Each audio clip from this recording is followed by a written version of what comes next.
यहाँ पे देखिए आपके सामने एक इमेज है, ठीक है, क्या है, एक इमेज है, यहाँ पे कुछ बच्चे हैं जो जा रहे हैं, ठीक है, कुछ पैदल जा रहे हैं, कुछ साइकिल से जा रहे हैं।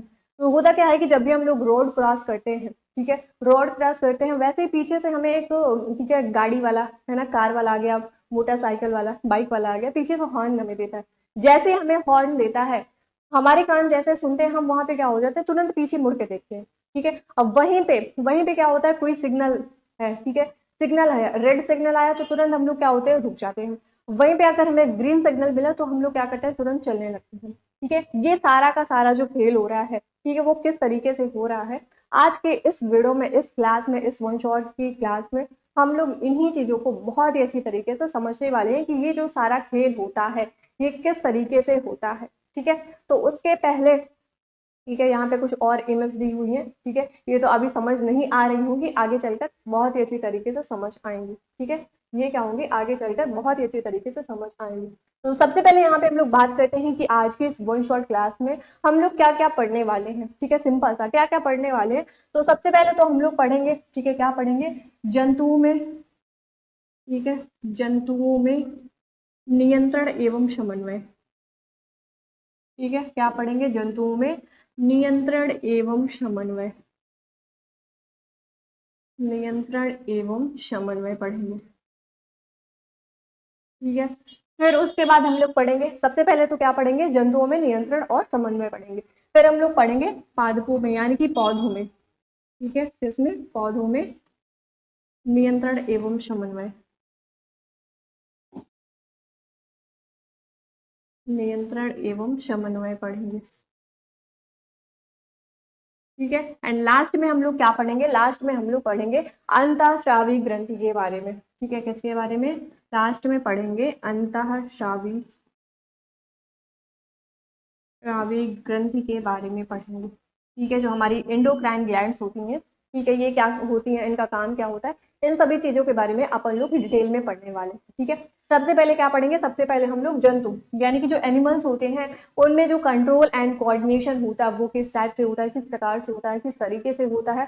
फिर हम लोग पढ़ेंगे जो हमारे पादप होते हैं, हमारे पौधे होते हैं, हमारे जो प्लांट्स होते हैं, इनमें जो कंट्रोल एंड कोऑर्डिनेशन होता है ये किस तरीके से होता है, इसको पढ़ेंगे। एंड लास्ट में हम लोग पढ़ेंगे, क्या पढ़ेंगे, हम लोग पढ़ेंगे अंतःस्रावी ग्रंथि के बारे में, ठीक है। और साथ ही साथ, ठीक है, और साथ ही साथ क्या करेंगे, क्वेश्चन प्रैक्टिस भी करेंगे, ठीक है। तो जल्दी से एक बार क्या करेंगे, जल्दी से एक बार वीडियो को अपने दोस्तों के साथ शेयर कर देंगे, फिर अपन लोग, ठीक है, इस पूरे चैप्टर्स को बहुत ही अच्छी तरीके से और फुल डिटेल में समझेंगे एक एक चीजों को, ठीक है। तो यहाँ पे देखो, यहाँ पे लिखा हुआ है कि नियंत्रण एवं समन्वय सभी जंतुओं में मुख्यतः दो तंत्रों के द्वारा होता है, ठीक है। ये जो कंट्रोल और कोऑर्डिनेशन होता है, ठीक है, नियंत्रण और समन्वय होता है, ये सभी जंतुओं में, ठीक है, जितने भी आपके जंतु, जितने भी एनिमल्स है, उनमें मुख्यतः दो तंत्रों द्वारा किया जाता है या फिर होता है, ठीक है। जो नियंत्रण और समन्वय होता है वो सभी जंतुओं में मुख्यतः दो तंत्रों द्वारा होता है या फिर किया जाता है। पहला आपका तंत्रिका तंत्र आता है, दूसरा आपका आता है अंतःस्रावी तंत्र, ठीक है, क्या आता है, अंतःस्रावी तंत्र या फिर अंतःस्रावी ग्रंथि बोल सकते हैं आप यहाँ पे, ठीक है।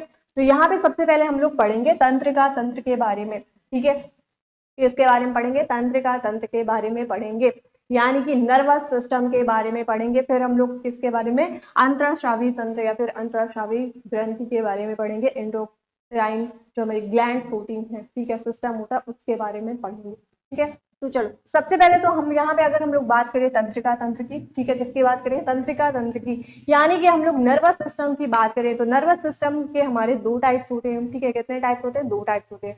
पहला हमारा आता है केंद्रीय तंत्रिका तंत्र, ठीक है, क्या आता है, केंद्रीय तंत्रिका तंत्र, जिसको इंग्लिश में हम लोग बोलते हैं सेंट्रल नर्वस सिस्टम, ठीक है। सेकंड हमारा आता है परिधीय तंत्रिका तंत्र, जिसको इंग्लिश में हम लोग बोलते हैं पेरिफेरल नर्वस सिस्टम, ठीक है। इसको शॉर्ट फॉर्म में हम लोग बोलते हैं केंद्रीय तंत्रिका तंत्र जो हमारा होता है इसको हम लोग बोलते हैं CNS, ठीक है, क्या बोलते हैं, CNS बोलते हैं। और पेरिफेरल नर्वस सिस्टम को हम लोग बोलते हैं PNS, ठीक है, क्या बोलते हैं, PNS बोलते हैं।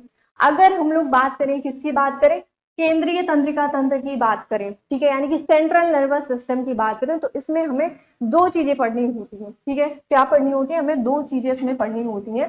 पहला तो हमारा ब्रेन आता है, ठीक है, क्या आता है, हमारा ब्रेन आता है, यानी कि मस्तिष्क आता है, मस्तिष्क हो गया। दूसरा हमारा आता है, क्या आता है, स्पाइनल कॉर्ड, ठीक है, क्या आता है, स्पाइनल कॉर्ड आता है, यानी कि हमारी मेरुरज्जु, मेरुरज्जु, ठीक है, क्या आती है, मेरुरज्जु। कहने का क्या मतलब है कि जो हमारा सीएनएस होता है, सीएनएस के अंदर हमें दो चीजें पढ़नी होती है। पहले तो हमें पढ़ना होता है, क्या पढ़ना होता है, हमारे ब्रेन के बारे में, कि हमारा ब्रेन, ठीक है, क्या होता है, इसका फंक्शन क्या होता है, इसके टाइप्स कितने होते हैं, उन सभी का जो फंक्शन होता है वो कितना होता है ना, हमारे जो ब्रेन है उसके पार्ट्स कितने होते हैं, इन सभी का फंक्शन क्या होता है, इन सभी के बारे में पढ़ना होता है। फिर हम लोग पढ़ते हैं स्पाइनल कॉर्ड के बारे में, यानी कि मेरुरज्जु के बारे में पढ़ते हैं, क्या होती है, इसका कार्य क्या होता है, यानी कि फंक्शन क्या होता है, इसके बारे में भी हम लोग डिटेल में पढ़ते हैं, ठीक है। फिर हमारा आता है पीएनएस, ठीक है, क्या आता है, पीएनएस आता है। पीएनएस में भी हमें दो चीजें पढ़नी होती है। सबसे पहले तो हम लोग पढ़ते हैं क्रैनियल नर्व्स के बारे में, ठीक है, किसके बारे में, क्रैनियल नर्व्स के बारे में। ये क्या हो गया, क्रैनियल नर्व्स के बारे में पढ़ना होता है, ठीक है, किसके बारे में, क्रैनियल नर्व्स के बारे में पढ़ना होता है, ठीक है। एक बार फिर से अच्छे से इसको देखेंगे, ठीक है, क्या करेंगे, अच्छे से इसको देखेंगे और एक एक चीजों को, ठीक है, क्या करेंगे, एक एक चीजों को अच्छी तरीके से यहाँ पे देख लेंगे, ठीक है, क्या करेंगे, अच्छी तरीके से देख लेंगे। तो सबसे पहले हम लोग इसमें क्या पढ़ते हैं, हम लोग पढ़ते हैं क्रैनियल नर्व्स के बारे में, ठीक है, किसके बारे में, क्रैनियल नर्व्स के बारे में। फिर हम लोग पढ़ते हैं स्पाइनल नर्व्स के बारे में, ठीक है, किसके बारे में, स्पाइनल नर्व्स के बारे में। अभी देखो, ये जो क्रैनियल नर्व्स होती हैं, ठीक है, कौन सी होती है, हमारी जो क्रैनियल नर्व्स होती हैं, ठीक है, ये कितने पेयर्स में पाई जाती हैं, ये पाई जाते हैं 12 पेयर्स में, ये कितने, यानी कि 12 पेयर्स में ये पाई जाती हैं, ठीक है, कितने पेयर्स में, 12 पेयर्स में पाई जाती है। और ये जो क्रैनियल नर्व्स होती हैं ना, ये हमारे ब्रेन से अटैच होती हैं, ठीक है, किससे अटैच होती है, हमारे ब्रेन से निकलने वाली, या फिर हमारे ब्रेन में जो अटैच होती हैं, जो नर्व्स होती हैं, उनको हम लोग क्रैनियल नर्व्स बोलते हैं। और क्रैनियल नर्व्स जो होती हैं वो 12 पेयर में पाई जाती हैं, यानी कि 12 जोड़ी पाई जाती हैं, ठीक है। फिर हमारी आती हैं कौन सी, हमारी स्पाइनल नर्व्स आती हैं, ठीक है, क्या आती हैं, हमारी आती हैं स्पाइनल नर्व्स। अगर हम लोग स्पाइनल नर्व्स की बात करें तो जो हमारी स्पाइनल नर्व्स होती हैं, ठीक है, वो कितने पेयर पाई जाती हैं, वो पाई जाती हैं हमारी 31 पेयर्स में, ठीक है, कितने पेयर्स में, वो पाई जाती हैं 31 पेयर्स में, ठीक है, यानी कि 31 जोड़े पाई जाती हैं, कौन सी, हमारी जो स्पाइनल नर्व्स होती हैं, ठीक है। ये किससे कन्वर्ट होती हैं, ठीक है, किससे अटैच होती हैं, ये अटैच होती हैं हमारे स्पाइनल कॉर्ड से, ठीक है, कैसे, स्पाइनल कॉर्ड से जो निकलने वाली नर्व्स होती हैं वो हमारे स्पाइनल नर्व्स कहलाती हैं, ठीक है। और ये कितने पेयर्स होते हैं, ये 31 पेयर्स होती हैं, यानी कि 31 जोड़ी होती हैं, ठीक है। तो एक बार फिर से यहाँ पे देख लेंगे, तंत्रिका तंत्र में हमें क्या पढ़ना है, ठीक है, तंत्रिका तंत्र जो होता है उसके दो पार्ट होते हैं। पहला हमारा सीएनएस होता है, दूसरा हमारा पीएनएस होता है। सीएनएस में हमें ब्रेन के बारे में पढ़ना होता है और हमें पढ़ना होता है स्पाइनल कॉर्ड के बारे में। फिर हमारा आता है पीएनएस। पीएनएस में हम लोग क्या पढ़ते हैं, क्रैनियल नर्व्स आती है हमारी और हमारी स्पाइनल नर्व्स आती है। क्रैनियल नर्व्स जो होती है जो हमारी, वो 12 के पेयर में पाई जाती है और हमारी जो स्पाइनल नर्व्स होती है वो 31 के पेयर्स में पाई जाती है, ठीक है। यहाँ पे, ठीक है, यहाँ पे थोड़ा सा हम लोग देख लेते हैं कि जो हमारे बेसिक सेंसरी रिसेप्टर्स होते हैं, जो ह्यूमंस होते हैं, उनके जो बेसिक रिसेप्टर्स होते हैं वो कौन कौन से होते हैं, ठीक है। अगर हम लोग रिसेप्टर्स की बात करें, ठीक है, यहाँ पे आपके सामने 3 कॉलम दिए हुए हैं। पहले में आपके रिसेप्टर्स लिखे हुए हैं, दूसरे में आपके सेंस ऑर्गन्स लिखे हुए हैं और तीसरे में आपके स्टिमुलस लिखा हुआ है, ठीक है। तो अगर अगर हम लोग सेंस ऑर्गन की बात करें, ठीक है, सेंस ऑर्गन की बात करें भाई, सेंस ऑर्गन आपके जो होते हैं, ज्ञानेंद्रिय जो होती हैं आपकी, वो कितनी होती है, वो 5 ही तो होती है, 5 ही 6 तो होती है ना। पहला आपका आईज हो गया, है ना, कि आपकी आंखें हो गई, जो आपकी आईज होती है, यानी कि जो सेंस ऑर्गन आपका आईज है, ठीक है, इसमें कौन सा रिसेप्टर होता है, इसमें फोटो रिसेप्टर्स पाया जाता है, ठीक है, कौन सा, फोटो रिसेप्टर्स पाया जाता है, ठीक है, कौन सा, फोटो रिसेप्टर्स पाया जाता है, जिसका काम क्या होता है, जिसका काम होता है ये जो लाइट होती है, ठीक है, लाइट को स्टिमुलेट करने के लिए, ठीक है, हमारी आईज में कौन सा, हमारी आईज में फोटो रिसेप्टर पाया जाता है, ठीक है। वहीं पे अगर हम लोग नोज की बात करें, ठीक है, किसकी बात करें, नोज की बात करें, तो नोज में हमारा ऑल फैक्ट्री रिसेप्टर पाया जाता है, ठीक है, कौन सा, ऑल फैक्ट्री रिसेप्टर पाया जाता है, ठीक है, जो किसका स्टिमुलेट करता है, जो कि स्मेल का स्टिमुलेट करता है। जैसे, ठीक है, जैसे क्या हो, आपकी जो आई है, ठीक है, वो क्या करेंगे, वो किसी चीज को देखती है, ठीक है, किसी चीज को देखती है, तो आपकी आईज में कौन सा रिसेप्टर पाया जाएगा, आपकी आईज में फोटो रिसेप्टर पाया जाएगा। इसी तरह आपका नोज है ना, आप कोई भी चीज खा रहे हो, है ना। खा रहे हो क्या मतलब कोई भी चीज जैसे स्मेल कर रहे हो, ठीक है, अच्छी है ना, उसकी स्मेल जो है अच्छी है, खराब है ना, अच्छी, बहुत अच्छी महक रही है, जैसे परफ्यूम हो गया, है ना, परफ्यूम की जो स्मेल होती है, कुछ कुछ होते हैं बहुत अच्छे स्मेल करते हैं, कुछ कुछ होते हैं उनकी स्मेल अच्छी नहीं रहती है। तो जो हमारी नोज होता है, ठीक है, हमारे नोज में ऑल फैक्टरी रिसेप्टर्स पाए जाते हैं जो कि हमें स्मेल का स्टिमुल करवाते हैं, ठीक है, किसका, स्मेल का स्टिमुल करवाते हैं। वहीं पे अगर हम लोग टंग की बात करें तो टंग में हमारे कौन से गैस्ट्रेटरी रिसेप्टर्स पाए जाते हैं। जैसे अब यहाँ पे खाने वाली बात आती है, ठीक है, आप कोई भी चीज खा रहे हैं, आपका जो भी फेवरेट है, ठीक है, फेवरेट फूड है जो आप खा रहे हैं उसका, ठीक है, वो कैसा, उसका टेस्ट कैसा है, कि आपका जो टंग्स है, ठीक है, उसमें कौन सा, उसमें आपके पाए जाते हैं गैस्ट्रेटरी रिसेप्टर्स पाए जाते हैं, ठीक है, जो कि किसका इस्तेमाल करते हैं, जो कि टेस्ट का इस्तेमाल करते हैं, ठीक है। तो इस रिसेप्टर से आपको पता चलता है कि जो उसका टेस्ट है, जो भी आप खा रहे हैं, ठीक है, खट्टा है, मीठा है, नमकीन है ना, कड़वा है, कैसा है उसका टेस्ट, ठीक है, ये बताते हैं। फिर हमारा आता है ईयर, ठीक है, ईयर में हमारे फोनो रिसेप्टर पाए जाते हैं, है ना, कोई भी चीज जैसे मैं बोल रही हूँ यहाँ पे, आपको मेरी आवाज सुनाई दे रही है ना, आप मेरे को सुन पा रहे हो, तो आपके कान में, ठीक है, आपके कान में कौन से रिसेप्टर्स पाए जाते हैं, वो फोनो रिसेप्टर्स पाए जाते हैं, ठीक है, जो कि साउंड का स्टिमुल करते हैं, किसका, साउंड का स्टिमुल करते हैं, ठीक है। फिर हमारा आता है स्किन, स्किन में हमारे थर्मो रिसेप्टर्स पाए जाते हैं, जैसे जैसे कोई भी चीज आप गर्म, है ना, गर्म चीज है, आप उसको टच करते हो तुरंत आपका हाथ पीछे आ जाता है ना, आपने छुआ, आपकी स्किन टच हुई, ठीक है, स्किन आपकी टच हुई, आपको गर्म लगा, आपने तुरंत उसको क्या कर लिया, पीछे कर लिया। तो आपकी जो स्किन होती है ये हीट और कोल्ड, ठीक है, किसका, हीट और कोल्ड का स्टिमुल होता है, ठीक है, यहाँ पे। फिर हमारी जो स्किन आती है उसमें हमारा न्यूक्लियो रिसेप्टर्स आता है, ठीक है, कौन सा, न्यूक्लियो रिसेप्टर्स आता है जो कि पेन का स्टिमुल करता है, किसका, पेन का स्टिमुल करता है, ये चीज आपको याद रखनी है, ठीक है, क्या करनी है, ये चीज आपको याद रखनी है।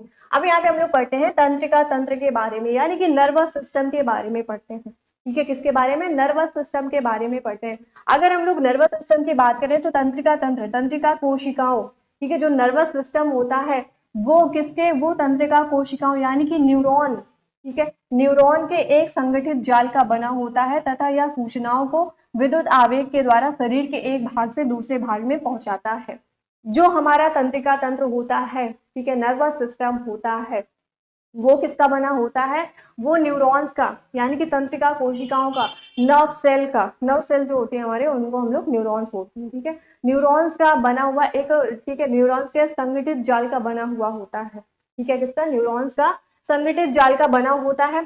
ये जो हमारा तंत्रिका तंत्र होता है ये क्या करता है, सूचनाओं को, किसको, सूचनाओं को, यानी कि जो भी हमारे मैसेज है, जैसे जैसे जैसे जैसे क्या हुआ, जैसे आपने किसी ठंडी चीज को आपने छुआ, आपने तुरंत हाथ पीछे कर लिया, गर्म चीज को हमने छुआ, तुरंत आपने हाथ पीछे कर लिया, है ना, आपने क्या देखा, आपने कोई शेर देखा, आपने सांप देखा, आप तुरंत भाग के वहां से खड़े हो गए, है ना, तुरंत भाग गए वहां से। तो क्या होता है कि जो हमारी तंत्रिका कोशिका होती है, ठीक है, ये क्या करती है, सूचनाओं को विद्युत आवेग के द्वारा शरीर के एक भाग से दूसरे भाग में पहुंचाता है, कौन पहुंचाता है, कौन पहुंचाता है भाई, ये जो तंत्रिका तंत्र है इसमें जो न्यूरॉन्स होते हैं, ठीक है, न्यूरॉन्स का बना हुआ एक संगठित जाल होता है जिसका जो काम होता है वो विद्युत आवेग के द्वारा शरीर के एक भाग से दूसरे भाग में पहुंचाता है, ठीक है, क्या करता है, शरीर के एक भाग से दूसरे भाग में पहुंचाता है, ठीक है। चलिए यहाँ तक डन है, डन है तो आगे बढ़ते हैं, ठीक है, क्या है, डन है तो आगे बढ़ते हैं, ठीक है। यहाँ पे देखो, यहाँ पे आपका ये बना हुआ है, एक डायग्राम बना हुआ है जिसमें ये जो पिंक कलर का दिखाई दे रहा है, ठीक है, पिंक कलर का दिखाई दे रहा है वो हमारा है सेंट्रल नर्वस सिस्टम, यानी कि हमारा है केंद्रीय तंत्रिका तंत्र, जिसमें हमारा ब्रेन आता है और हमारी स्पाइनल कॉर्ड आती है, ठीक है, क्या आता है, ब्रेन और हमारी स्पाइनल कॉर्ड आती है।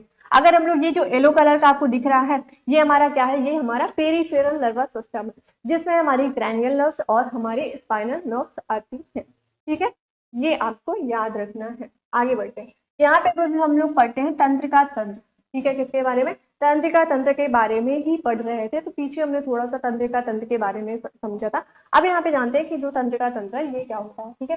तंत्रिका तंत्र की कार्यात्मक इकाई को न्यूरॉन कहते हैं, ठीक है, जो तंत्रिका तंत्र है उसकी जो इकाई होती है उसको हम लोग न्यूरॉन कहते हैं, ठीक है, क्या कहते हैं, न्यूरॉन कहते हैं। इसकी संरचना मानव शरीर में काफी जटिल होती है, तंत्रिका तंत्र में 100 बिलियन तंत्रिका कोशिकाएं पाई जाती हैं, ठीक है। ये जो हमारी तंत्रिका तंत्र है, ठीक है, जो हमारा नर्वस सिस्टम है इसमें 100 बिलियन, ठीक है, कितनी 100 बिलियन तंत्रिका कोशिकाएं यानी कि न्यूरॉन्स पाए जाते हैं। कितने 100 बिलियन न्यूरॉन्स पाए जाते हैं। क्या पाए जाते हैं? न्यूरॉन्स पाए जाते हैं यानी कि तंत्रिका कोशिकाएं, जिसको हम लोग नर्व सेल बोलते हैं, ठीक है, जिसका 90% भाग मस्तिष्क में पाया जाता है। ये जो हमारी नर्व सेल होती है, न्यूरॉन्स होते हैं, ये कितने पाए जाते हैं? ये लगभग, ठीक है, लगभग कितने 100 बिलियन, ठीक है, कितने 100 बिलियन पाए जाते हैं। और इसका जो 90% भाग होता है ना, वो हमारे ब्रेन में पाया जाता है। वो आपके ब्रेन में पाया जाता है। कहाँ पे? वो आपके ब्रेन में पाया जाता है, ठीक है, कहाँ पे पाया जाता है? वो आपके ब्रेन में पाया जाता है।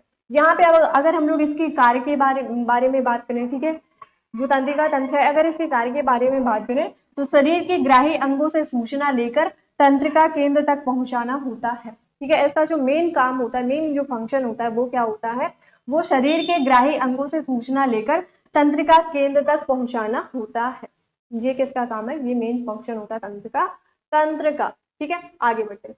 यहाँ पे अब हम लोग पढ़ते हैं तंत्रिका कोशिका के बारे में, यानी कि नर्व सेल के बारे में, जिसको हम लोग न्यूरॉन बोलते हैं, ठीक है। क्या बोलते हैं? न्यूरॉन बोलते हैं। आप देखो, ठीक है, यहाँ पे देखना, यहाँ पे देखना है, ठीक है।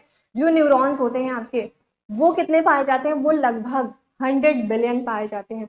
और ये जो 100 बिलियन है, इनमें से ना 90% जो न्यूरॉन्स होते हैं वो हमारे ब्रेन में पाए जाते हैं, ठीक है। कहाँ पे? हमारे ब्रेन में पाए जाते हैं, ठीक है। जो न्यूरॉन होता है यानी कि नर्व सेल होती है, उसका जो स्ट्रक्चर होता है वो कुछ इस तरीके का दिखाई देता है, ठीक है। क्या होता है? कुछ इस टाइप का दिखाई देता है, जिसमें सबसे पहले क्या होता है? सेल बॉडी होती है, ठीक है। क्या होती है? सेल बॉडी होती है, यानी कि कोशिका काय होता है, ठीक है। क्या होता है? कोशिका काय होता है, ठीक है। क्या होता है? कोशिका काय होता है, ठीक है। क्या हुआ? कोशिका काय यानी कि सेल बॉडी। सेल बॉडी के अंदर एक न्यूक्लियस प्रेजेंट होता है, ठीक है। क्या होता है? न्यूक्लियस यानी कि केंद्रक होता है, ठीक है। क्या होता है? केंद्रक होता है। फिर ये जो सेल बॉडी है इसके, ठीक है, इसके मतलब वो बाहर से, ठीक है, सेल बॉडी के बाहर से क्या निकलते हैं? फिर वो ब्रांचेस जैसी, ठीक है, संरचना निकलती है। क्या निकलती है? ब्रांचेस जैसे स्ट्रक्चर निकलते हैं, जिसको हम लोग बोलते हैं डेंड्राइट्स यानी कि द्रुमिका बोलते हैं, ठीक है। क्या बोलते हैं? द्रुमिका बोलते हैं। अब ये जो सेल बॉडी है, ठीक है, सेल बॉडी से क्या निकली? ब्रांचेस जैसे स्ट्रक्चर निकले, जिनको हमने बोल दिए द्रुमिका यानी कि डेंड्राइट्स बोल दिए। अब इस सेल बॉडी से क्या होती है? एक लंबी सी संरचना निकलती है, लंबा सा एक स्ट्रक्चर निकलता है, जिसको हम लोग बोलते हैं एक्सॉन, ठीक है। क्या बोलते हैं? एक्सॉन बोलते हैं, ठीक है। क्या बोलते थे? एक्सॉन बोल देते हैं। आप देखो, एक्सॉन के ऊपर ना एक एक कवरिंग होती है, ठीक है। एक्सॉन के ऊपर क्या होता है? एक कवरिंग होती है, जिसको हम लोग स्वान सेल बोलते हैं। क्या बोलते हैं? स्वान सेल बोलते हैं। इसी को हम लोग माइलिन शीथ भी बोलते हैं, ठीक है। इसको मतलब इसके अंदर क्या होती है? इसके अंदर हमारी स्वान सेल होती है, ठीक है, यहाँ पे। और ये क्या होती है? जो ऊपर वाली कवरिंग होती है, उसको हम लोग बोल देते हैं माइलिन शीथ, ठीक है। क्या बोलते हैं? माइलिन शीथ बोल देते हैं। और ये जो स्वान सेल है, ठीक है, इसके बीच में जो स्पेस होता है, इसको हम लोग बोलते हैं नोड ऑफ रेनवियर, ठीक है। क्या बोलते हैं? नोड ऑफ रेनवियर बोलते हैं। अब देखो, ये जो एक्सॉन है, ठीक है, एक्सॉन जो है वो आगे चलकर कई सारी ब्रांचेस में डिवाइड हो जाता है। किसमें? कई सारे ब्रांचेस में एक्सॉन जो है वो डिवाइड हो जाता है, जिसको हम लोग बोलते हैं एक्सॉन टर्मिनल, ठीक है। क्या बोल देते हैं? एक्सॉन टर्मिनल बोल देते हैं। ये हमारे न्यूरॉन की संरचना होती है, ठीक है, जिसमें ये सारी चीजें प्रेजेंट होती हैं, यानी कि एक जो न्यूरॉन होता है उसमें ये सारी चीजें प्रेजेंट होती हैं, ठीक है। यहाँ पे देखो, यहाँ पे भी ऐसे संरचना बनी हुई है, और सेम यहाँ पे भी बनी हुई है, ठीक है। और जो न्यूरॉन होते हैं, ठीक है, जो न्यूरॉन होते हैं वो क्या होते हैं? वो हमारे ब्रेन में, ठीक है, न्यूरॉन जो होते हैं वो 90% जो भाग होता है वो हमारे ब्रेन में पाया जाता है न्यूरॉन का, ठीक है। चलो, अब यहाँ पे हम लोग तंत्रिका कोशिका यानी कि न्यूरॉन्स, नर्व सेल के बारे में ही पढ़ रहे थे, उसको थोड़ा सा यहाँ पे देख लेते हैं। तो यह तंत्रिका तंत्र की संरचनात्मक एवं कार्यात्मक इकाई है, ठीक है। जो न्यूरॉन होता है, ठीक है, क्या है? जो न्यूरॉन है वो तंत्रिका तंत्र की कार्यात्मक और संरचनात्मक इकाई होती है, ठीक है। तंत्रिका कोशिका विद्युत के तार के समान होती है, ठीक है। जो तंत्रिका कोशिका होती है, न्यूरॉन होती है, नर्व सेल होती है, वो किसके समान? वो विद्युत के तार के समान होती है। मनुष्य के शरीर में लगभग 30 अरब तंत्रिका कोशिका, ठीक है, कितनी? 30 अरब तंत्रिका कोशिकाएं पाई जाती हैं। कितनी पाई जाती है? 30 अरब तंत्रिका कोशिकाएं पाई जाती हैं, ठीक है। चलो चलो भाई, चलो चलो चलो चलो चलो। अब यहाँ पे हम लोग पढ़ते हैं तंत्रिका कोशिका के भाग के बारे में। जस्ट पीछे मैंने आपको बताया था, है ना, वो चित्र वहां पे डायग्राम दिया हुआ था जहाँ पे मैंने सारी चीजें आपको बताई थी। लेकिन आप यहाँ पे थोड़ा सा ये देख लेते हैं कि जो हमारा न्यूरॉन होता है, यानी कि नर्व सेल होते हैं, उसके जो पार्ट्स होते हैं वो कौन कौन से होते हैं। तो न्यूरॉन जो होता है हमारा, ठीक है, यानी कि तंत्रिका कोशिका जो होता है उसके मेनली 3 पार्ट्स होते हैं। कौन कौन से? पहला हमारा होता है ध्रुमिका, ठीक है, यानी कि डेंड्राइट्स होता है।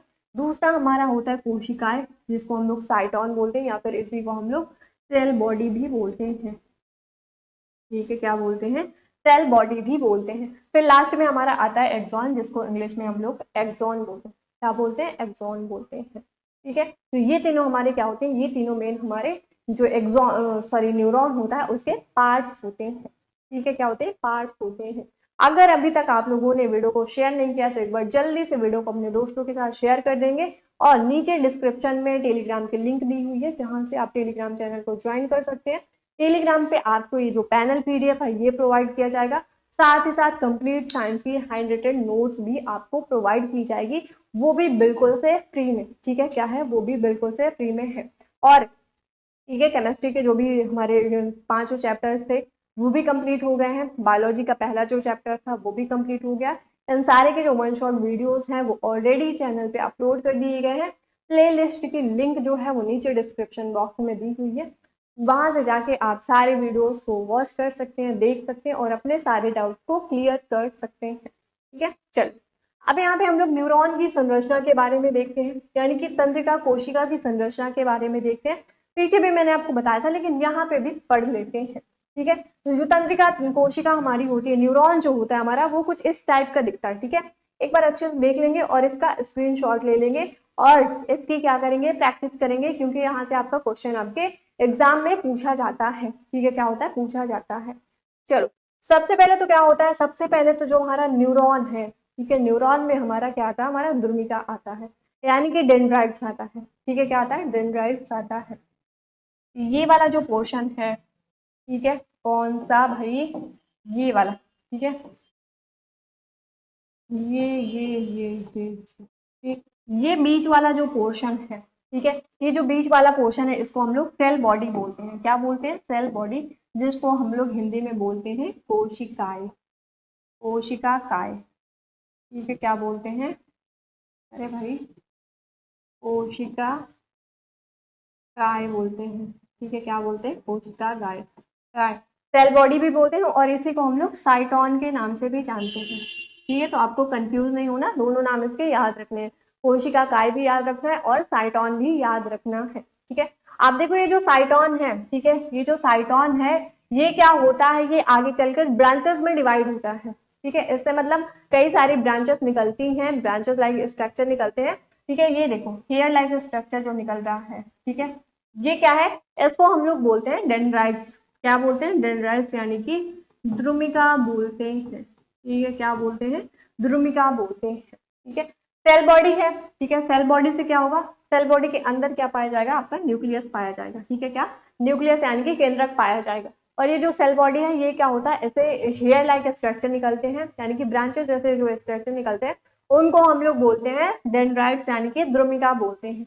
अब यही जो हमारी सेल बॉडी है ये आगे चलकर, है ना, इससे क्या होता है, इससे लंबी से एक ट्यूब लाइक स्ट्रक्चर निकलता है, ठीक है, क्या होता है, इससे सेल बॉडी से, ठीक है, क्या होता है, एक ट्यूब लाइक स्ट्रक्चर निकलता है जिसको हम लोग बोलते हैं एक्सॉन, ठीक है, क्या बोलते हैं, एक्सॉन, यानी कि तंत्रिकाक्ष बोलते हैं, ठीक है, क्या बोलते हैं, तंत्रिकाक्ष बोलते हैं, एक्सॉन बोलते हैं, ठीक है। अब ये जो एक्सॉन है, जो एक्सॉन है ये क्या होता है, ये आगे चलकर ब्रांचेस में डिवाइड हो जाता है, कई सारी ब्रांचेस में क्या होता है, डिवाइड हो जाता है, जैसे यहाँ पे देखो दिख रहा है, ठीक है, ये क्या होता है, कई सारी ब्रांचेस में डिवाइड हो जाता है, जिसको हम लोग बोलते हैं एक्सॉन टर्मिनल, ठीक है, क्या बोलते हैं, एक्सॉन टर्मिनल, एक्सॉन टर्मिनल बोलते हैं, ठीक है, क्या बोलते हैं, एक्सॉन टर्मिनल बोलते हैं। और एक्सॉन टर्मिनल में, ठीक है, ये जो ऊपर ये बल्ब जैसे, है ना, बल्ब जैसे जो संरचना दिख रही है इसको हम लोग बोलते हैं, क्या बोलते हैं, साइनेप्टिक टर्मिनल, क्या बोलते हैं, साइनेप्टिक टर्मिनल बोलते हैं, ठीक है। ये सारी की सारी चीजें हमारे न्यूरॉन में पाई जाती हैं, क्या होती है, ये सारी की सारी चीजें हमारी न्यूरॉन में पाई जाती हैं, ठीक है। देखो अब यहाँ पे क्या होगा, सबसे पहले यहाँ पे थोड़ा समझते हैं मन, मान लो क्या होता है कि आपके सामने, ठीक है, आपके सामने कोई अच्छा सा खाना रखा हुआ जो कि आपका फेवरेट है, ठीक है। अब आपको क्या करना, आपको खाना है, तो उस खाने को जो आपके सामने रखा है, तो आप सबसे पहले क्या करेंगे, अपने रिसेप्टर से, ठीक है, आपने आप सॉरी आपके जो सेंस ऑर्गन्स होंगे, है ना, ग्राही जो होंगे, जो ज्ञानेंद्रियां हैं, उनसे आप क्या करेंगे, उसको सेंस करेंगे, है ना, सेंस ऑर्गन से आप उनको देखेंगे।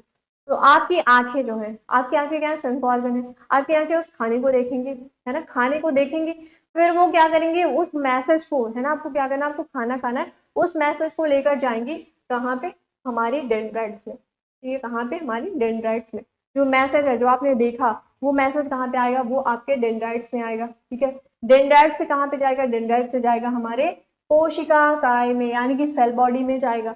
सेल बॉडी से कहाँ पे जाएगा, हमारे एक्सॉन टर्मिनल में जाएगा, सॉरी एक्सॉन में जाएगा। एक्सॉन से कहाँ पे जाएगा, एक्सॉन टर्मिनल में जाएगा, ठीक है। और यहीं से क्या होता है, ठीक है, यहीं से क्या होता है भाई, यहीं से फिर हमारे ब्रेन वगैरह में जाता है। फिर ब्रेन में हमारा क्या होता है, डिसीजन, ब्रेन जो हमारा है वो डिसीजन लेता है कि हाँ इसको खाना है या नहीं खाना है, ठीक है, खाना है या नहीं खाना है। फिर आपका जो ब्रेन है डिसीजन ले लेगा कि हाँ चलो ठीक है खाना है। ब्रेन आपका फिर क्या करेगा, ऑर्डर देगा, है ना, आपके जो रिसेप्टर्स होंगे वहां पे आएगा, फिर क्या करोगे, आप उठा के उसको खा लोगे, ठीक है। ये सारी चीजें आगे भी हम लोग अच्छी तरीके से समझेंगे, ठीक है।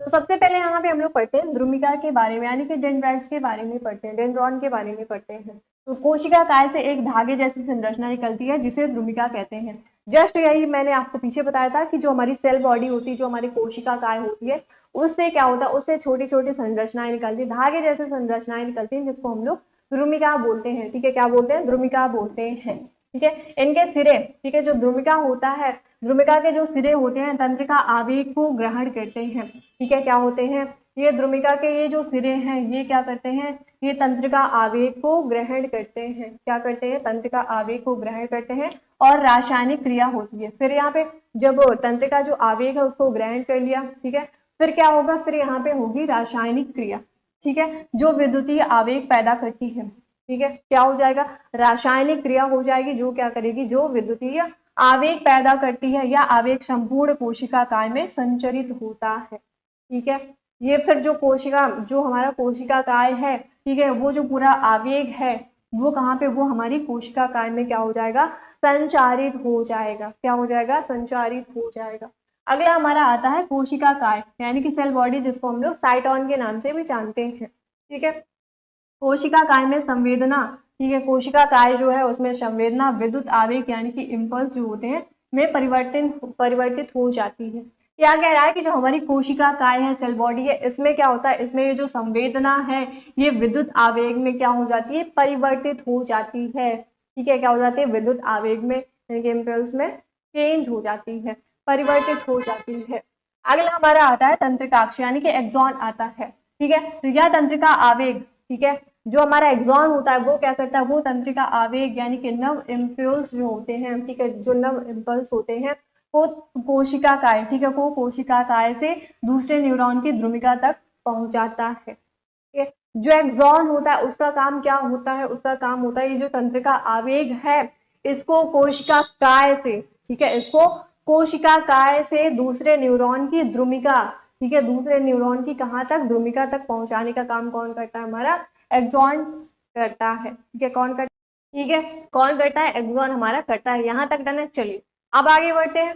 अब यहाँ पे हम लोग पढ़ते हैं तंत्रिका कोशिकाओं के प्रकार के बारे में, यानी कि जो हमारे न्यूरॉन्स होते हैं, ठीक है, क्या होते हैं, हमारे न्यूरॉन्स होते हैं, उनका जो प्रकार होता है वो कितने प्रकार के होते हैं, ठीक है, कितने टाइप्स के होते हैं, ठीक है। यहाँ पे क्या होगा, यहाँ पे होगा नर्व सेल्स, ठीक है, यानी कि जो न्यूरॉन्स होते हैं वो कितने प्रकार के होते हैं, यहाँ पे उनकी बात करते हैं। तो अगर तंत्रिका कोशिकाएं, ठीक है, तंत्रिका जो कोशिकाएं होती है उनको स्वभाव एवं कार्य के आधार पर हम लोग तीन प्रकार के, ठीक है, तीन प्रकार के होती है, यहाँ पे तीन प्रकार में बांटा गया है, ठीक है, तीन वो भाग में बांटा गया है।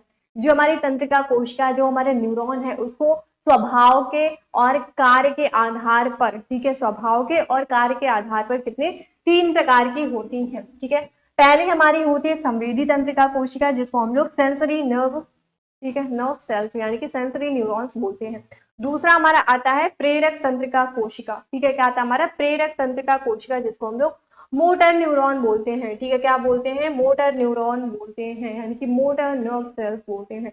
तीसरी हमारी आती है संयोजी तंत्रिका कोशिका, जिसको हम लोग कनेक्टिंग नर्व सेल्स यानी कि कनेक्टिंग न्यूरॉन्स बोलते हैं, ठीक है। पहली कौन सी होती है, पहली हमारी होती है संवेदी तंत्रिका, ठीक है, दूसरी हमारी होती है प्रेरक और तीसरी हमारी होती है संयोजी, ठीक है। अब इन तीनों को एक एक करके अच्छे से डिटेल में समझते हैं, ठीक है। सबसे पहले हम लोग बात करते हैं संवेदी तंत्रिका कोशिका की, कि जो हमारी संवेदी तंत्रिका कोशिका होती है ये क्या होती है, ठीक है। तो संवेदी तंत्रिका कोशिका, जो संवेदी तंत्रिका कोशिका होती है, सेंसरी न्यूरॉन्स जो होते हैं वो क्या करते हैं, वो आवेग को संवेदनग्राही, ठीक है, संवेदग्राही जो अंग होते हैं, जैसे त्वचा हो गया, आंख हो गया आदि, ठीक है, त्वचा हो गया, कान हो गया, आंख हो गया, जीभ हो गया, है ना, ये सब क्या होते हैं, ये सब हमारे होते हैं, क्या होते हैं, हमारे संवेदनग्राही अंग होते हैं, यानी कि सेंसरी ऑर्गन्स होते हैं, ठीक है।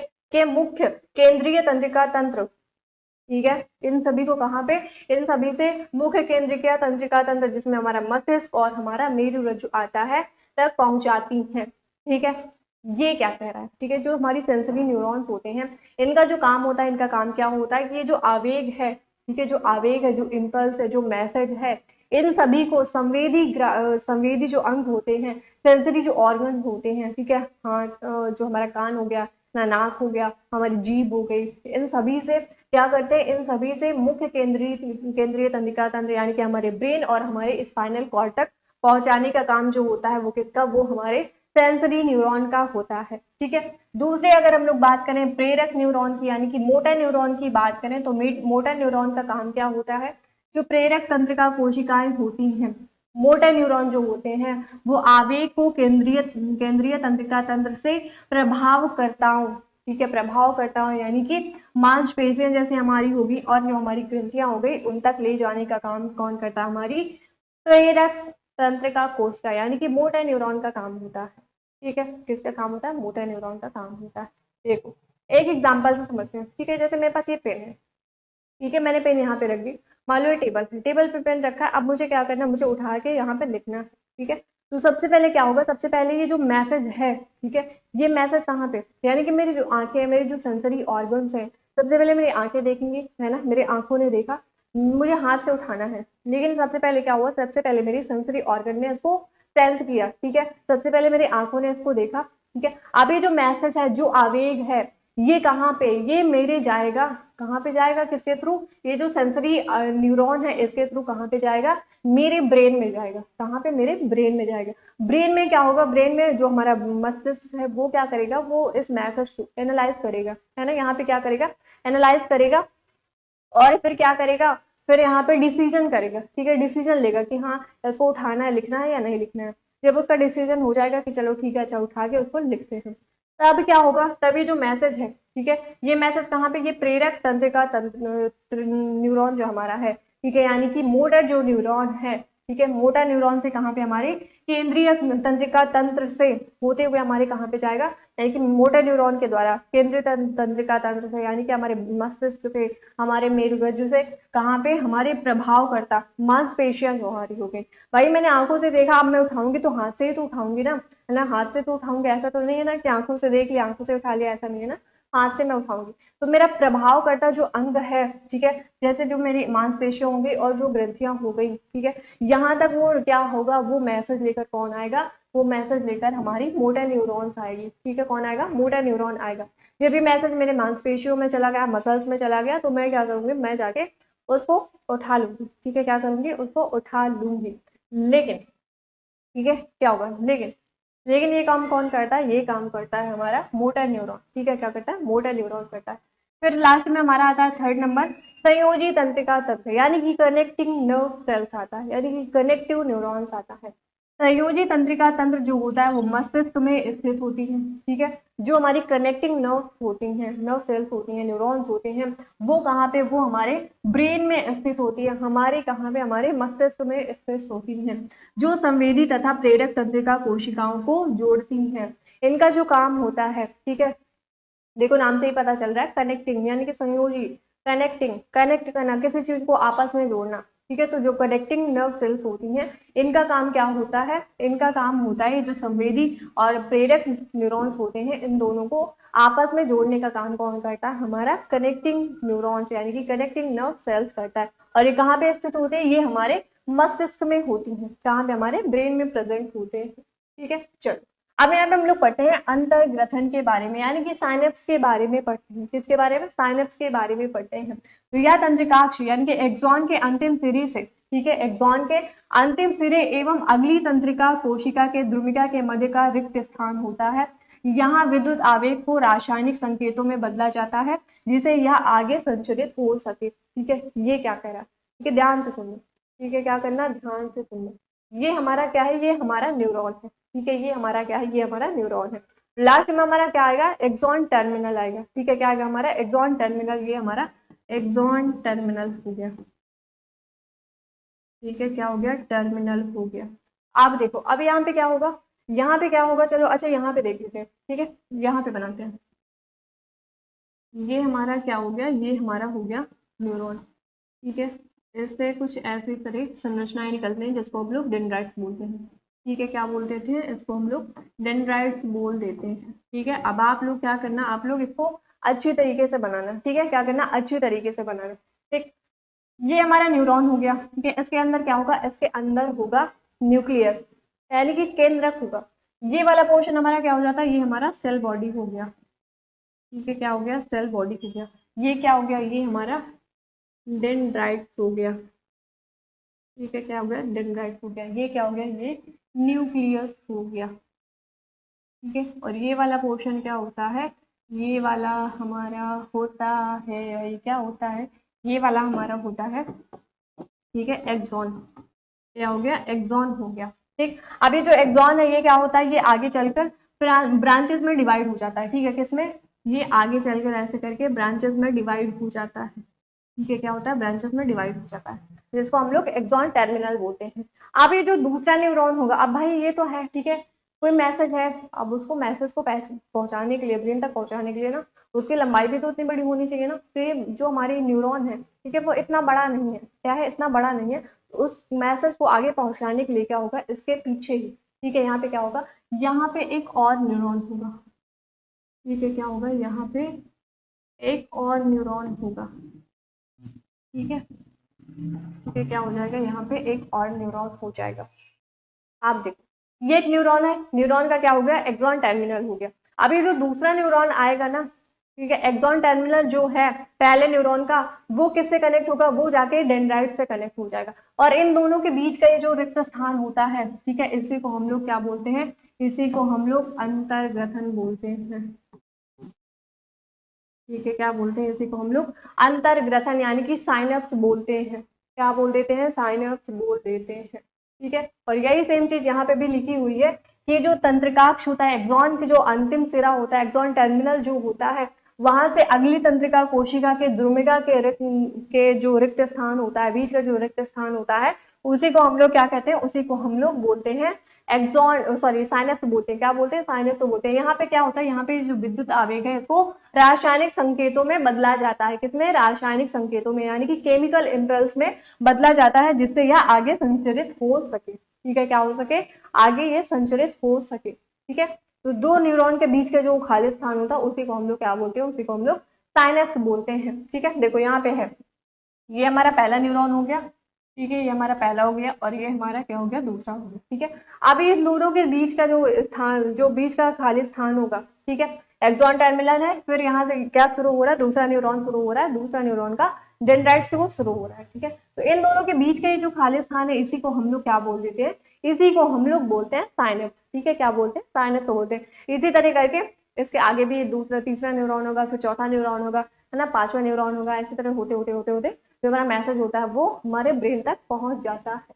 ठीक है, चलो अब यहाँ पे हम लोग पढ़ते हैं प्रतिवर्ती क्रिया के बारे में, यानी कि रिफ्लेक्स एक्शन के बारे में पढ़ते हैं कि जो प्रतिवर्ती क्रिया होती है ये क्या होती है। ठीक है, प्रतिवर्ती क्रिया क्या होती है, यह एक अनैच्छिक क्रिया है। ठीक है, जो प्रतिवर्ती क्रिया होती है ये एक हमारी कौन सी अनैच्छिक क्रिया होती है। इसका नियंत्रण मेरुरज्जु यानी कि स्पाइनल कॉर्ड के द्वारा होता है। जो हमारी प्रतिवर्ती क्रिया होती है ये हमारी एक अनैच्छिक क्रिया होती है। ठीक है, इसमें हमारा नियंत्रण नहीं होता है ना, इसको हम लोग खुद से नहीं कंट्रोल करते, ये होती रहती है। ठीक है, ये क्या होती है, ये होती रहती है। और इसका जो नियंत्रण होता है वो किसके द्वारा, वो हमारे स्पाइनल कॉर्ड के द्वारा होता है। ठीक है, यह किसी उद्दीपन के प्रति तेज व अचानक की गई अनुक्रिया है। जो रिफ्लेक्स एक्शन होता है, ये क्या होता है, ये किसी भी उद्दीपन के प्रति तेज और अचानक की हुई क्या होती है, क्रिया होती है।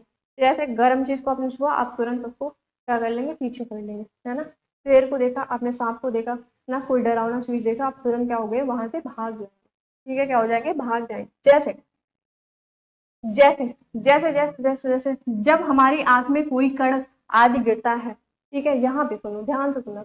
जैसे मान लो आप कहीं पे जा रहे हो, है ना, भागते कूदते बड़े अच्छे से खेलते कूदते जा रहे हो, और वहीं पे अचानक से हवा, तेज हवा आई और आपकी आंख में, है ना, धूल का कण चला गया, मिट्टी वगैरह चली गई, या कुछ और चला गया, कीड़ा चला गया, तो वहां पे क्या होगा, वहां पे उसको हटाने के लिए तुरंत हमारी आंखों से क्या होता है, हमारी आंखों से आंसू निकलने लगते हैं, है ना, क्या होते हैं, हमारी आंखों से आंसू निकलने लगते हैं, आंसू गिरने लगते हैं। तो उसको बाहर निकालने के लिए आंसू क्या होते हैं, निकलने लगते हैं। जैसे क्या कह रहा है कि जब हमारी आंख में कोई कण गिरता है तो उसको निकालने के लिए क्या होते हैं, हमारे आंख से आंसू निकलने लगते हैं। ये क्या है, ये हमारी प्रतिवर्ती क्रिया होती है, यानी कि रिफ्लेक्स एक्शन होता है। ठीक है, जो कि हमारी अनैच्छिक होती है। ठीक है, क्या होती है, अनैच्छिक होती है। इसको हम लोग खुद से नहीं करते हैं, ये हमारा मतलब ऑटोमेटिक होता रहता है। ठीक है, क्या होता है, ऑटोमेटिक होता रहता है, इसको हम लोग खुद से नहीं करते हैं। ठीक है, चलो अब यहाँ पे हम लोग पढ़ते हैं प्रतिवर्ती चाप के बारे में, यानी कि रिफ्लेक्स आर्क के बारे में पढ़ते हैं। अभी हमने पढ़ा था प्रतिवर्ती क्रिया के बारे में, अब हम लोग पढ़ेंगे प्रतिवर्ती चाप के बारे में। न्यूरॉन के, ठीक है, जो न्यूरॉन होता है, नर्व सेल्स होती हैं, न्यूरॉन में आवेग का संचरण एक निश्चित पथ पर होता है। ठीक है, क्या कह रहा है, जो न्यूरॉन होते हैं उसमें जो आवेग का संचरण होता है वो एक निश्चित पथ पर होता है, निश्चित पथ में होता है। इस पद को प्रतिवर्ती चाप कहते हैं। और ये जो पथ होता है इसी को हम लोग क्या बोलते हैं, इसी को हम लोग प्रतिवर्ती चाप कहते हैं, यानी कि रिफ्लेक्स आर्क कहते हैं। क्या कहते हैं, रिफ्लेक्स आर्क कहते हैं। या इसी को हम लोग ये भी कह सकते हैं कि प्रतिवर्ती क्रिया के दौरान विद्युत आवेग जिस पथ पर चलते हैं उसे प्रतिवर्ती चाप कहते हैं। ठीक है, इसको ऐसे भी बोल सकते हैं, जो प्रतिवर्ती क्रिया के दौरान जो हमारे विद्युत आवेग होते हैं वो जिस पथ पर चलते हैं उसी को हम लोग क्या बोल देते हैं, प्रतिवर्ती चाप बोल देते हैं। ठीक है, क्या बोलते हैं, प्रतिवर्ती चाप बोल देते हैं। जैसे देखो यहाँ पे क्या है, यहाँ पे रिसेप्टर है। ठीक है, रिसेप्टर से क्या हुआ, सेंसरी न्यूरॉन, सेंसरी न्यूरॉन से हमारे कहाँ पे, इंटर न्यूरॉन पे जाएगा। इंटर न्यूरॉन में क्या होगा, यहाँ पे हमारा रिफ्लेक्स आर्क होगा। ठीक है, फिर क्या होगा, फिर हमारा स्पाइनल कॉर्ड से हमारा जो मैसेज है कहाँ पे, हमारे मोटर नर्व में आएगा, मोटर न्यूरॉन में आएगा, फाइबर में आएगा, जो मसल्स होंगी वहां पे आएगा। फिर हमारी जो मसल्स है वो क्या करेंगी, रिएक्ट कर देंगी। ठीक है, जो मसल्स है, इफेक्टर है, वो क्या करेंगे, वो रिएक्ट करेंगी। ठीक है, अब यहाँ पे हम लोग प्रतिवर्ती क्रिया को समझते हैं, किसको, प्रतिवर्ती क्रिया को समझते हैं। यहाँ पे देखो, ठीक है, यहाँ पे एक बर्तन में क्या रखा है, गर्म पानी रखा हुआ है। क्या रखा हुआ, गर्म पानी यहाँ पे रखा हुआ है। अब मैं क्या कर रही हूँ, मैं इसको टच करने जा रही हूँ। ठीक है, जो बर्तन है गर्म है, उसमें गर्म पानी रखा हुआ है, मैं इसको टच करने जा रही हूँ। जैसे मैं हाथ लेकर जाती हूँ वैसे ही जो हमारी त्वचा है उसमें क्या होते हैं, रिसेप्टर्स होते हैं, है ना, सेंसरी ऑर्गन्स जो हमारे होते हैं। स्किन भी हमारी आती है सेंसरी ऑर्गन से, है ना, ज्ञानेंद्रिय जो हमारी होती है, आँख कान नाक, है ना, जीभ हो गया, स्किन होगी, ये सारी हमारे क्या होते हैं, हमारे क्या होते हैं भाई, ये सारे के सारे हमारे होते हैं सेंसरी ऑर्गन। ठीक है, तो जैसे मैं हाथ आगे लेकर गई तो मुझे क्या लगा, मुझे गर्म लगा। ठीक है, मुझे क्या लगा, मुझे गर्म लगा, यानी कि जो ग्राही है, ठीक है, वो क्या हुआ, वो हमें ऊष्मा और दर्द का उसमें क्या हुआ, महसूस हुआ, हमें क्या हुआ, हमें महसूस हुआ उसमें। फिर क्या होगा, फिर ये जो मैसेज है, ठीक है, जो हमें गर्म लगा, हमें दर्द हुआ, ये कहाँ पे, ये हमारे जाएगी तंत्रिका कोशिका में। ठीक है, कहाँ पे, संवेदी तंत्रिका कोशिका से होते हुए, ठीक है, कहाँ पे जाएगी, वो चली जाएगी हमारे सीधे मेरुरज्जु में, किसके द्वारा, हमारे प्रेरक तंत्रिका के द्वारा होते हुए। ठीक है, किसके द्वारा, प्रेरक तंत्रिका कोशिका के द्वारा होते हुए हमारे कहाँ पे, हमारे मेरुरज्जु में चली जाएगी। ठीक है, मेरुरज्जु से कहाँ पे जाएगी, हमारे मस्तिष्क में जाएगी।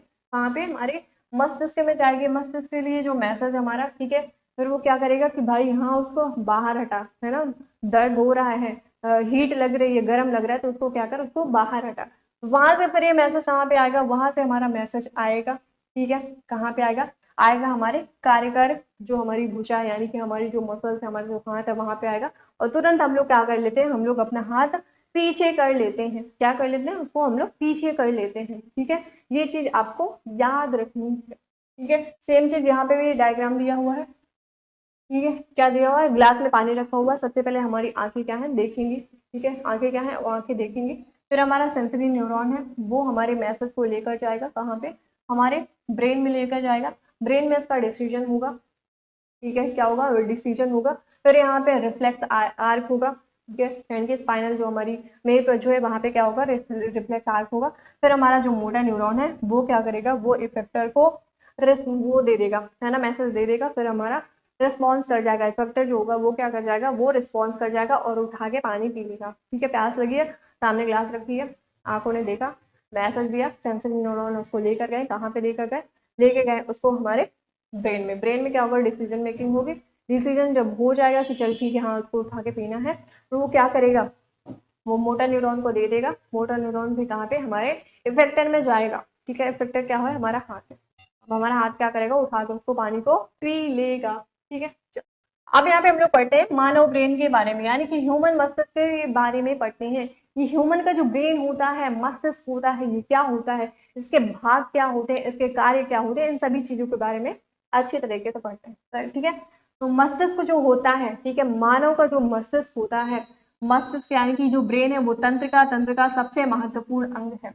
जो ब्रेन होता है वो तंत्र का सबसे इंपॉर्टेंट ऑर्गन होता है, अंग होता है। ठीक है, यह अत्यंत संवेदनशील होता है, जो तंत्रिका ऊतक से बना होता है। जो ब्रेन होता है ये अत्यंत क्या होता है? संवेदनशील होता है, जो कि किसका बना होता है? जो कि तंत्रिका ऊतक का बना होता है। यह मस्तिष्क कोश यानी कि क्रैनियम नामक झिल्ली, ठीक है, क्रैनियम नामक क्या होता है? क्रैनियम नामक अस्थि गुहा के अंदर सुरक्षित रहता है। ठीक है, जो हमारा ब्रेन होता है वो कहाँ पे? वो एक अस्थि गुहा के अंदर सुरक्षित रहता है, मस्तिष्क कोश में, यानी कि क्रैनियम नामक एक अस्थि गुहा होती है, इसके अंदर हमारा जो ब्रेन होता है वो सुरक्षित रहता है। ठीक है, मस्तिष्क कोश के भीतर या मस्तिष्क आवरण यानी कि मेनिंजस, ठीक है, किससे? मेनिंजस नामक झिल्ली से घिरा होता है। जो ब्रेन होता है वो किसमें?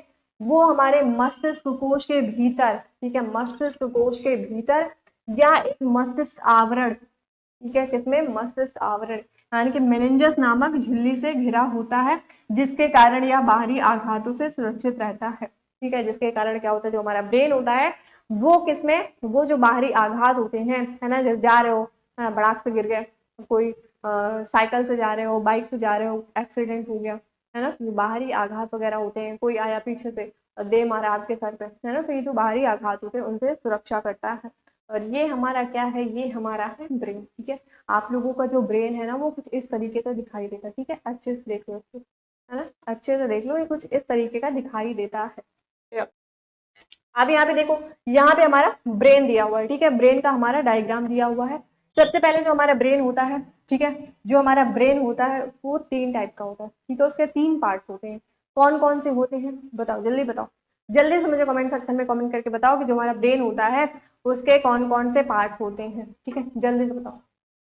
देखो, ब्रेन जो हमारा होता है, सबसे पहले हमारा क्या आता है? सबसे पहले हमारा आता है फोर ब्रेन। ठीक है, क्या आता है? हमारा फोर ब्रेन आता है, जिसमें हमारा सेरिब्रम, थैलेमस और हाइपोथैलेमस आता है। ठीक है, फिर हमारा मिड ब्रेन आता है, फिर हमारा आता है हिंड ब्रेन। ठीक है, यानी हाइंड या फिर हिंड ब्रेन इसको बोलते हैं। हिंड ब्रेन में हमारा पोन्स आता है, मेडुला ऑब्लिगेंडा आता है और हमारा सेरिबेलम आता है। क्या आता है? हमारा सेरिबेलम आता है। जो हमारा ब्रेन होता है उसके 3 पार्ट्स होते हैं। पहला फोर ब्रेन होता है, दूसरा मिड ब्रेन होता है, तीसरा हमारा हिंड ब्रेन होता है। फोर ब्रेन के भी 3 पार्ट्स होते हैं। पहला हमारा सेरिब्रम होता है, दूसरा थैलेमस और तीसरा हमारा हाइपोथैलेमस होता है। जो हमारा मिड ब्रेन हो गया, फिर तीसरा हमारा हिंड ब्रेन होता है। हिंड ब्रेन के भी 3 पार्ट्स होते हैं। पहला पोन्स होता है, दूसरा हमारा मेडुला ऑब्लिगेंडा होता है और तीसरा हमारा सेरिबेलम होता है। ठीक है, क्या होता है? सेरिबेलम होता है। और ये हमारा जो बाहरी वाला लेयर होता है वो सेरिबल कॉर्टेक्स उसको कहते हैं। ठीक है, और यहीं पे, ठीक है, ब्रेन में ही हमारी क्या होती है? हमारी पिट्यूटरी ग्लैंड पाई जाती है। ठीक है, कौन सी? हमारी पिट्यूटरी ग्लैंड पाई जाती है। और ये हमारी जो बेलनाकार संरचना दिख रही है इसको हम लोग क्या बोलते हैं? स्पाइनल कॉर्ड बोलते हैं। ठीक है, क्या बोलते हैं? स्पाइनल कॉर्ड बोलते हैं। अब यहाँ पे देखो, सेम चीज यहाँ पे भी दी हुई है। यहाँ पे सारी चीजें थोड़ा सा और क्लियर दिख रही होंगी। ठीक है, क्या होगा? और क्लियर दिख रही होंगी। सबसे पहले हमारा फोरब्रेन में हमारा ये वाला पोर्शन जो है ये हमारा क्या है? ये हमारा सेरिब्रम हो गया। ठीक है, क्या हो गया? हमारा सेरिब्रम हो गया। ठीक है। फिर हमारा मिड ब्रेन हो गया, फिर ये हमारा हिंड ब्रेन हो गया, ठीक है। क्या हो गया? हिंड ब्रेन हो गया। हिंड ब्रेन में हमारा सेरिबेलम आता है, ठीक है, पोन्स आता है, और हमारा क्या आता है? मेडुला ओब्लिंगुएटा आता है, ठीक है।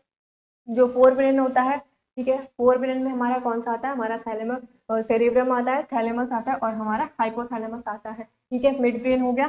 फिर हमारा आता है हिंड ब्रेन, ठीक है। हिंड ब्रेन में मैंने बताया कि हमारा क्या आता है? हमारा पोन्स आता है, मेडुला ओब्लिंगुएटा आता है, और हमारा सेरिबेलम आता है, ठीक है। फिर ये हमारा कौन सा? ये हमारा हो गया ब्रेन स्टेम, ठीक है। यहीं पे एक मटर के दाने के समान एक ग्रंथि पाई जाती है जिसको हम लोग बोलते हैं पिट्यूटरी ग्लैंड, ठीक है। क्या बोलते हैं? पिट्यूटरी ग्लैंड बोलते हैं, ठीक है। और ये वाला जो येलो कलर वाला पोर्शन है इसको हम लोग बोलते हैं कार्पस कैलोसम, ठीक है। क्या बोलते हैं? कार्पस कैलोसम बोलते हैं। और ये जो ब्लू कलर का दिख रहा है इसको हम लोग बोलते हैं वेंट्रिकल्स, ठीक है। क्या बोलते हैं? वेंट्रिकल्स बोलते हैं। अब एक एक करके इन सभी को अच्छे से डिटेल में पढ़ते हैं, ठीक है। जो हमारा ब्रेन होता है वो मेनली उसके कहते हैं तीन पार्ट होते हैं, यानी कि तीन भागों में बटा होता है। अग्र मस्तिष्क यानी कि फोर्थ ब्रेन हो गया, मध्य मस्तिष्क जिसको हम लोग मिड ब्रेन बोलते हैं, पश्चिम मस्तिष्क जिसको हम लोग हिंड ब्रेन बोलते हैं। अब इन तीनों को एक एक करके अच्छे से समझते हैं। सबसे पहले हम यहाँ पे पढ़ते हैं अग्र मस्तिष्क यानी कि फोर्थ ब्रेन के बारे में। जो फोर्थ ब्रेन होता है उसके तीन पार्ट होते हैं। कौन कौन से? पहला सेरिब्रम होता है, फिर थैलेमस होता है, फिर हाइपोथैलेमस होता है। सबसे पहले यहाँ पे हम लोग पढ़ते हैं प्रमस्तिष्क यानी कि सेरिब्रम के बारे में पढ़ते हैं।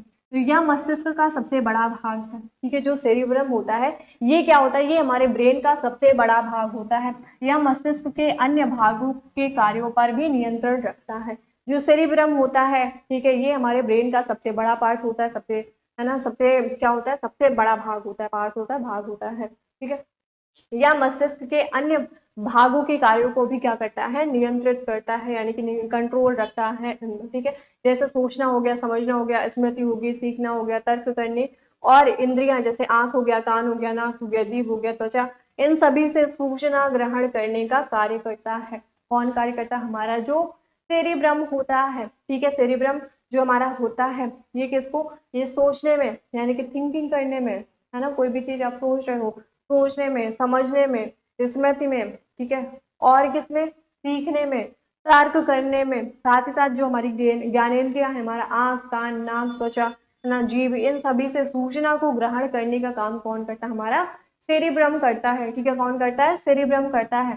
सेरिब्रम जो हमारा होता है, ठीक है, जो सेरिब्रम होता है इसमें फ्रंटल लोब पाया जाता है, पेरिटल लोब पाया जाता है, ठीक है, टेम्पोरल लोब पाया जाता है, और हमारा ऑप्टिकल लोब पाया जाता है। यानी कि इसके चार पार्ट होते हैं। कौन कौन से?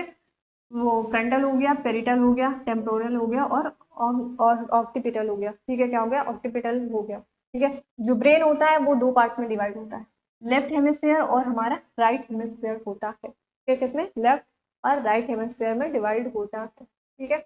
चलो अब यहाँ पे हम लोग पढ़ते हैं मिड ब्रेन के बारे में, यानी कि मध्य मस्तिष्क के बारे में पढ़ते हैं कि हमारा मध्य मस्तिष्क क्या होता है, मिड ब्रेन क्या होता है। या अग्र मस्तिष्क यानी कि फोर ब्रेन तथा पश्चिम मस्तिष्क यानी कि हिंड ब्रेन के बीच का भाग होता है। जो हमारा मिड ब्रेन होता है वो हमारे फोर ब्रेन और हमारे हिंड ब्रेन के बीच का भाग होता है। कौन सा? हमारा मध्य मस्तिष्क यानी कि मिड ब्रेन। यह मस्तिष्क का बहुत छोटा भाग है, ठीक है। जो मिड ब्रेन होता है ये ब्रेन का हमारे बहुत छोटा सा भाग होता है, जो प्रमस्तिष्क यानी कि सेरिब्रम को मेडुला ऑब्लिगेंडा, ठीक है, जो हमारे प्रमस्तिष्क को यानी कि सेरिब्रम को किससे? मेडुला ऑब्लिगेंडा तथा मेरुरज्जु से जोड़ता है, ठीक है। जो मिड ब्रेन होता है इसका काम क्या होता है? जो हमारा सेरिब्रम है, ठीक है, सेरिब्रम को किससे? सेरिब्रम को मेडुला ऑब्लिगेंडा तथा मेरुरज्जु यानी कि स्पाइनल कॉर्ड से जोड़ता है। कौन जोड़ता है? हमारा जो मिड ब्रेन होता है, ठीक है। मिड ब्रेन क्या करता है? सेरिब्रम को किससे? मेडुला ऑब्लिगेंडा से, और किससे? मेरुरज्जु से जोड़ता है, ठीक है। अगर इसके कार्य की बात करें, फंक्शन की बात करें, तो अनैच्छिक क्रियाओं का नियंत्रण करना, ठीक है। जो मिड ब्रेन होता है इसके जो काम होता है वो क्या काम होता है? जितने भी हमारी अनैच्छिक क्रियाएं होती है उनको नियंत्रण करने का काम कौन करता है? हमारा मिड ब्रेन करता है। जैसे पुतली के आकार में परिवर्तन, ठीक है, हमारी जो आंख होती है, हमारी जो आईज होती है, इसमें जो पिपल होती है, पुतली होती है, इनके आकार में जो परिवर्तन होता है, ठीक है, उसका भी नियंत्रण कौन करता है? हमारा मिड ब्रेन करता है। जैसा सिर हो गया, है ना, गर्दन हो गया, आदि की जो प्रतिवर्ती क्रिया होती है ना, सिर और गर्दन की जो प्रतिवर्ती क्रिया होती है इसका भी नियंत्रण कौन करता है? हमारा मिड ब्रेन करता है, ठीक है। अब यहाँ पे हम लोग पढ़ते हैं पश्च मस्तिष्क यानी कि हिंड ब्रेन के बारे में पढ़ते हैं। हिंड ब्रेन भी हमारा तीन टाइप्स का होता है। पहला हमारा अनुमस्तिष्क यानी कि सेरिबेलम होता है, दूसरा हमारा मेडुला ऑब्लिगेंडा होता है, तीसरा हमारा पोन्स होता है। ठीक है, कौन सा? सेरिबेलम, मेडुला ऑब्लिगेंडा और तीसरा हमारा पोन्स होता है। एक एक करके इन तीनों को समझते हैं। सबसे पहले अनुमस्तिष्क यानी कि सेरिबेलम को समझते हैं कि सेरिबेलम क्या होता है, इसका फंक्शन क्या होता है। या पीछे की ओर मस्तिष्क के आधार पर स्थित होता है जो सेरिबेलम होता है। ठीक है, देखो पहला हमारा होता है एक जो फोर ब्रेन होता है उसका भी पार्ट होता है। पहला सेरिब्रम होता है ना, क्या होता है? सेरिब्रम होता है। और जो हिंड ब्रेन होता है इसका भी पहला जो पार्ट होता है वो क्या होता है? वो सेरिबेलम होता है। दोनों में आपको कंफ्यूज नहीं होता है, पहला क्या होता है? पहला सेरिब्रम होता है, दूसरा हमारा सेरिबेलम होता है। ठीक है, तो यहाँ पे हम लोग सेरिबेलम की बात कर रहे हैं। तो जो सेरिबेलम होता है ये पीछे की ओर, ठीक है, पीछे की ओर मस्तिष्क के आधार पर स्थित होता है या ऐच्छिक मांसपेशियों की गतियों का नियंत्रण एवं क्या करता है एवं समन्वय करता है। ठीक है, जो हमारा सेरिबेलम होता है ये क्या करता है? ये हमारी अनैच्छिक मांसपेशियों की जो गति होती है, ठीक है, उनका नियंत्रण एवं समन्वय करता है। इसके खराब होने से हाथ पैरों की गतियां जो होती है वो बेकाबू हो जाती है। अगर आपका सेरिबेलम खराब हो गया, ठीक से वो फंक्शन नहीं कर रहा है, ठीक से वर्क नहीं कर रहा है, ठीक से कार्य नहीं कर रहा है, तो आप जो हाथ पैर की गतियां हैं, ठीक है, जैसे आप अच्छे से अभी खा रहे हो ना, लिख रहे हो, घूम रहे हो, सब कुछ कर रहे हो, सही ढंग से कर रहे हो, लेकिन अगर सेरिबेलम खराब हो गया ना तो आपके हाथ पैर की जो गतियां हैं ना वो क्या हो जाएंगी? वो बेकाबू हो जाएंगी। ठीक है, यानी कि अनकंट्रोल हो जाएंगी। अगर इसके फंक्शन की बात करें, ठीक है, सेरिबेलम का जो फंक्शन होता है, अगर फंक्शन की बात करें तो शरीर का संतुलन बनाए रखना। ठीक है, सेरिबेलम का जो फंक्शन होता है वो क्या होता है? वो हमारे बॉडी को, ठीक है, हमारी बॉडी को बैलेंस करके रखता है। कौन? हमारा सेरिबेलम। ठीक है, दूसरा इसका जो फंक्शन होता है वो क्या होता है? पेशीय क्रियाओं का समन्वय बनाए रखना। जो हमारी पेशीय क्रियाएं होती हैं उनका भी समन्वय बनाए रखने का काम कौन करता है? हमारा अनुमस्तिष्क करता है, यानी कि हमारा सेरिबेलम करता है।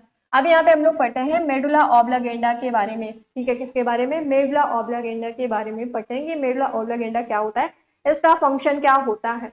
तो मेडुला का पीछे, ठीक है, जो मेडुला होता है, मेडुला का पीछे का भाग जो होता है वो मेरुरज्जु यानी कि स्पाइनल कॉर्ड से जुड़ा होता है।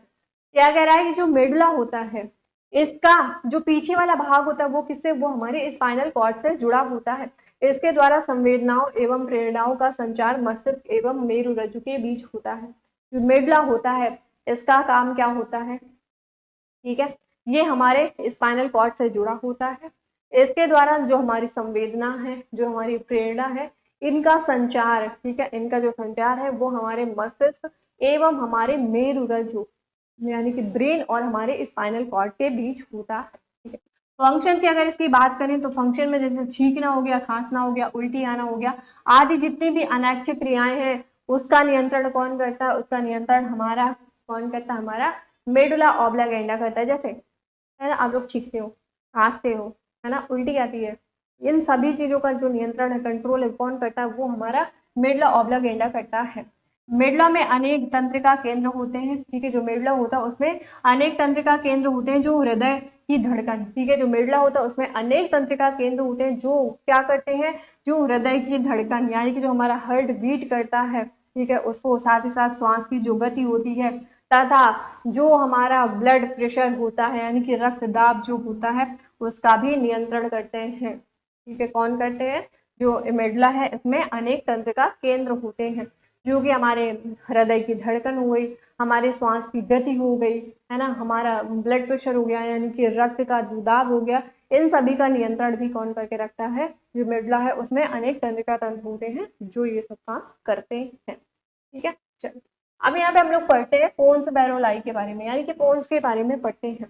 पोन्स क्या होता है? मेडुला के अग्रभाग में पोन्स बैरोलाई, ठीक है, जो मेडुला होता है उसके अग्रभाग में यानी कि आगे वाले भाग में पोन्स बैरोलाई होते हैं जो श्वसन की क्रिया का नियंत्रण करते हैं। ठीक है, जो पोन्स बैरोलाई होते हैं उनका काम क्या होता है? उनकी जो श्वसन की क्रिया होती है इसका नियंत्रण कौन करता है? इसका नियंत्रण पोन्स बैरोलाई करते हैं। अगर हम लोग बात करें, किसकी बात करें? मस्तिष्क की सुरक्षा की, ब्रेन के अगर प्रोटेक्शन की बात करें तो मस्तिष्क खोपड़ी, ठीक है, मस्तिष्क खोपड़ी यानी कि स्कल से ढका होता है। ठीक है, जो ब्रेन होता है वो किससे? वो हमारे स्कल यानी कि खोपड़ी से ढका होता है। इसके चारों ओर, ठीक है, इसके चारों ओर क्या होता है? त्रिकला झिल्लियां यानी कि मेनिंजाइसिस मेनिंजाइसिस होते हैं। ये क्या होते हैं? मेनिंजाइसिस होते हैं। मस्तिष्क में सेरिब्रो स्पाइनल द्रव, ठीक है, क्या होता है? जो हमारा ब्रेन होता है उसमें सीएसएफ यानी कि सेरिब्रो स्पाइनल फ्लूइड भरा होता है जो इसे चोट से बचाता है। ठीक है, क्या होता है, हमारा जो ब्रेन होता है उसमें सीएसएफ भरा होता है, सीएसएफ पाया जाता है, यानी कि सेरिब्रो स्पाइनल फ्लूइड पाया जाता है, जिसका जो काम होता है वो क्या काम होता है, वो हमें बचाता है किससे, चोट से, है ना। जैसे आप जा रहे हो, एक्सीडेंट वगैरह हो गया, है ना, तो ये जो द्रव है, ठीक है, ये द्रव जो है वो क्या करता है, वो चोट से आपको बचाता है ना। अगर थोड़ा बहुत लगा तो ठीक है, अगर ज्यादा लग गया ना तो फिर खेल खत्म हो जाता है। अब यहाँ पे हम लोग बात करते हैं मस्तिष्क के कार्य के बारे में। ठीक है, किसके, मस्तिष्क के कार्य के बारे में बात करते हैं। तो सोचने समझने व निर्णय लेने में मदद करता है। पहला जो काम होता है हमारे ब्रेन का वो क्या होता है, सोचने में, समझने में और निर्णय लेने का काम, निर्णय लेने में, ठीक है, यानी कि डिसीजन लेने में मदद करता है। कौन मदद करता है, हमारा ब्रेन करता है। स्मृति और सोच, स्मृति हो गई, ठीक है, सीखने की क्षमता देता है। ठीक है, स्मृति और सीखने की क्षमता भी कौन देता है, हमारा मस्तिष्क देता है। ठीक है, अगला पॉइंट दिया है, शरीर की हर गतिविधि को नियंत्रण करता है। ठीक है, हमारी बॉडी में जितनी भी हमारे मूवमेंट्स हो रही हैं, इन सभी को कौन कंट्रोल करता है, इन सभी को हमारा ब्रेन ही कंट्रोल करता है। अगर हमारा ब्रेन सही तरीके से फंक्शन नहीं कर रहा है तो जितने भी हम लोग मूवमेंट कर रहे हैं, जितने भी हम लोग प्रोसेस कर रहे हैं, प्रक्रिया कर रहे हैं, वो सारी की सारी नहीं हो पाएंगी अगर हमारा ब्रेन सही तरीके से वर्क नहीं कर रहे हैं। अगर सही से वर्क कर रहा है तो इसका मतलब क्या है ना, कि सारी चीजें अगर हम लोग कर पा रहे हैं तो हमारा जो ब्रेन है वो सही से वर्क कर पा रहा है। ठीक है, चलो, इंद्रियों से प्राप्त जानकारी को पहचानता है और उसका उत्तर देता है। ठीक है, इंद्रियों से, ठीक है, किससे, इंद्रियों से, यानी कि सेंस ऑर्गन जो हमारे होते हैं उनसे जो जानकारी को प्राप्त उनसे क्या करता है, उनसे जानकारी को पहचानता है और फिर क्या करता है, उनका आंसर देता है। ठीक है, भावनाएं जैसे खुशी हो गया, गम हो गया, गुस्सा हो गया, डर हो गया आदि को नियंत्रित नियंत्रित करता है। साथ ही साथ जो ब्रेन होता है उसका काम क्या होता है ना, खुशी हो गई, कभी हुआ ना, कोई चीज देख ली, कोई मूवी देख ली, अच्छी लग गई, है ना, खुशी हो गए। अगर हमारे मन का काम हो गया तो बढ़िया खुशी हो गए, अगर नहीं मन का काम हो तो क्या हो गया, दुखी हो गए। तो इन सभी का जो नियंत्रण होता है, जो कंट्रोल करता है, कौन करता है, हमारा ब्रेन ही करता है। ठीक है, चलो, अब यहाँ पे हम लोग पढ़ते हैं मेरु रज्जु के बारे में। ठीक है, किसके बारे में, मेरु रज्जु के बारे में पढ़ते हैं। उसके पहले अगर अभी तक आप लोगों ने वीडियो को शेयर नहीं किया तो एक बार जल्दी से अपने दोस्तों के साथ वीडियो को शेयर कर दीजिए। फिर अपन लोग पढ़ते हैं किसके बारे में, मेरु रज्जु के बारे में। ठीक है, यानी कि स्पाइनल कॉर्ड के बारे में पढ़ते हैं। तो मेरु रज्जु जो होती है केंद्रीय तंत्रिका तंत्र का एक भाग होता है। ठीक है, मेरु रज्जु, स्पाइनल कॉर्ड जो है वो किसका, वो हमारे केंद्रीय तंत्रिका तंत्र यानी कि सीएनएस, जिसको हम लोग बोलते हैं सेंट्रल नर्वस सिस्टम का भाग होता है। सेंट्रल नर्वस सिस्टम में मैंने आपको बताया था सबसे पहले हमारा ब्रेन आता है, उसके बाद हमारा क्या आता है, हमारा स्पाइनल कॉर्ड आता है। ठीक है, जो रीढ़ की हड्डी की, ठीक है, जो रीढ़ की हड्डी की केशिकाओं के बीच में पाई जाने वाली नाल में सुरक्षित रहता है। ठीक है, जो हमारा स्पाइनल कॉर्ड है वो कहाँ पे, वो हमारी रीढ़ की हड्डी के कशेरुकाओं के बीच में, ठीक है, कहाँ पे, कशेरुकाओं के बीच में पाई जाने वाली नाल में सुरक्षित रहता है, जिसमें मेरुद्रव्य यानी कि सेरिब्रो स्पाइनल फ्लूइड भरा रहता है। क्या भरा रहता है, सेरिब्रो स्पाइनल फ्लूइड भरा रहता है। ये क्या है, ये हमारा ब्रेन हो गया। ठीक है, तो ब्रेन से अटैच ये बीच वाली जो हमारी हड्डी होती है इसको हम लोग क्या बोलते हैं, स्पाइनल कॉर्ड यानी कि मेरु रज्जु बोलते हैं। क्या बोलते हैं, मेरु रज्जु बोलते हैं। ठीक है, चलो, अब यहाँ पे हम लोग देखते हैं मेरु रज्जु के कार्य के बारे में, यानी कि फंक्शन ऑफ स्पाइनल कॉर्ड के बारे में देखते हैं कि स्पाइनल कॉर्ड के क्या काम होते हैं। मेरु रज्जु प्रतिवर्ती क्रियाओं का नियंत्रण एवं समन्वय करती है। पहला काम जो होता है मेरु रज्जु का, स्पाइनल कॉर्ड का, वो क्या होता है, वो प्रतिवर्ती क्रियाओं का नियंत्रण एवं समन्वय करती है। दूसरा होता है यह वो स्पाइनल, ठीक है, यह स्पाइनल तंत्रिका तथा मस्तिष्क के बीच संबंध स्थापित कर मस्तिष्क से आने जाने वाले उद्दीपनों को मार्ग प्रदान करती है। जो हमारी स्पाइनल कॉर्ड होती है वो क्या काम करती है, वो स्पाइनल ठीक है, स्पाइनल जो होती है तंत्रिका तथा मस्तिष्क के बीच में क्या करती है, संबंध स्थापित करती है तथा मस्तिष्क से आने जाने वाले उद्दीपनों को मार्ग प्रदान करती है, रास्ता देती है, मार्ग प्रदान करती है। कौन, हमारी जो स्पाइनल कॉर्ड होती है। अब यहाँ पे हम लोग पढ़ते हैं पौधों में समन्वय के बारे में। ठीक है, अभी तक हमने क्या पढ़ा था, अभी तक हमने पढ़ा था जंतुओं में नियंत्रण एवं समन्वय। अब यहाँ पे हम लोग पढ़ेंगे पौधों में जो हमारा समन्वय होता है वो कैसे होता है। ठीक है, वो कैसे होता है। ठीक है, चलो, जो हमारे पौधे हैं उनमें अगर समन्वय की बात करें तो पौधों में भी समन्वय यानी कि कोऑर्डिनेशन की प्रक्रिया होती है। ठीक है, पौधों में भी क्या होता है, पौधों में भी समन्वय की प्रक्रिया होती है, परंतु यह जानवरों यानी कि एनिमल्स, ठीक है, जंतुओं की तरह तेज नहीं होती है, क्योंकि पौधों में तंत्रिका तंत्र, ठीक है, जो हमारे पौधे होते हैं उसमें तंत्रिका तंत्र और मस्तिष्क नहीं होता है। क्या कभी आपने देखा है जो बड़े पेड़ पौधे होते हैं उसमें ब्रेन और नर्वस सिस्टम पाया जाता है? तो आप बोलेंगे नहीं पाया जाता है। ठीक है, क्या होता है? नहीं पाया जाता है। नहीं, क्या होता है? नहीं पाया जाता। ब्रेन और तंत्रिका तंत्र नहीं पाया जाता है।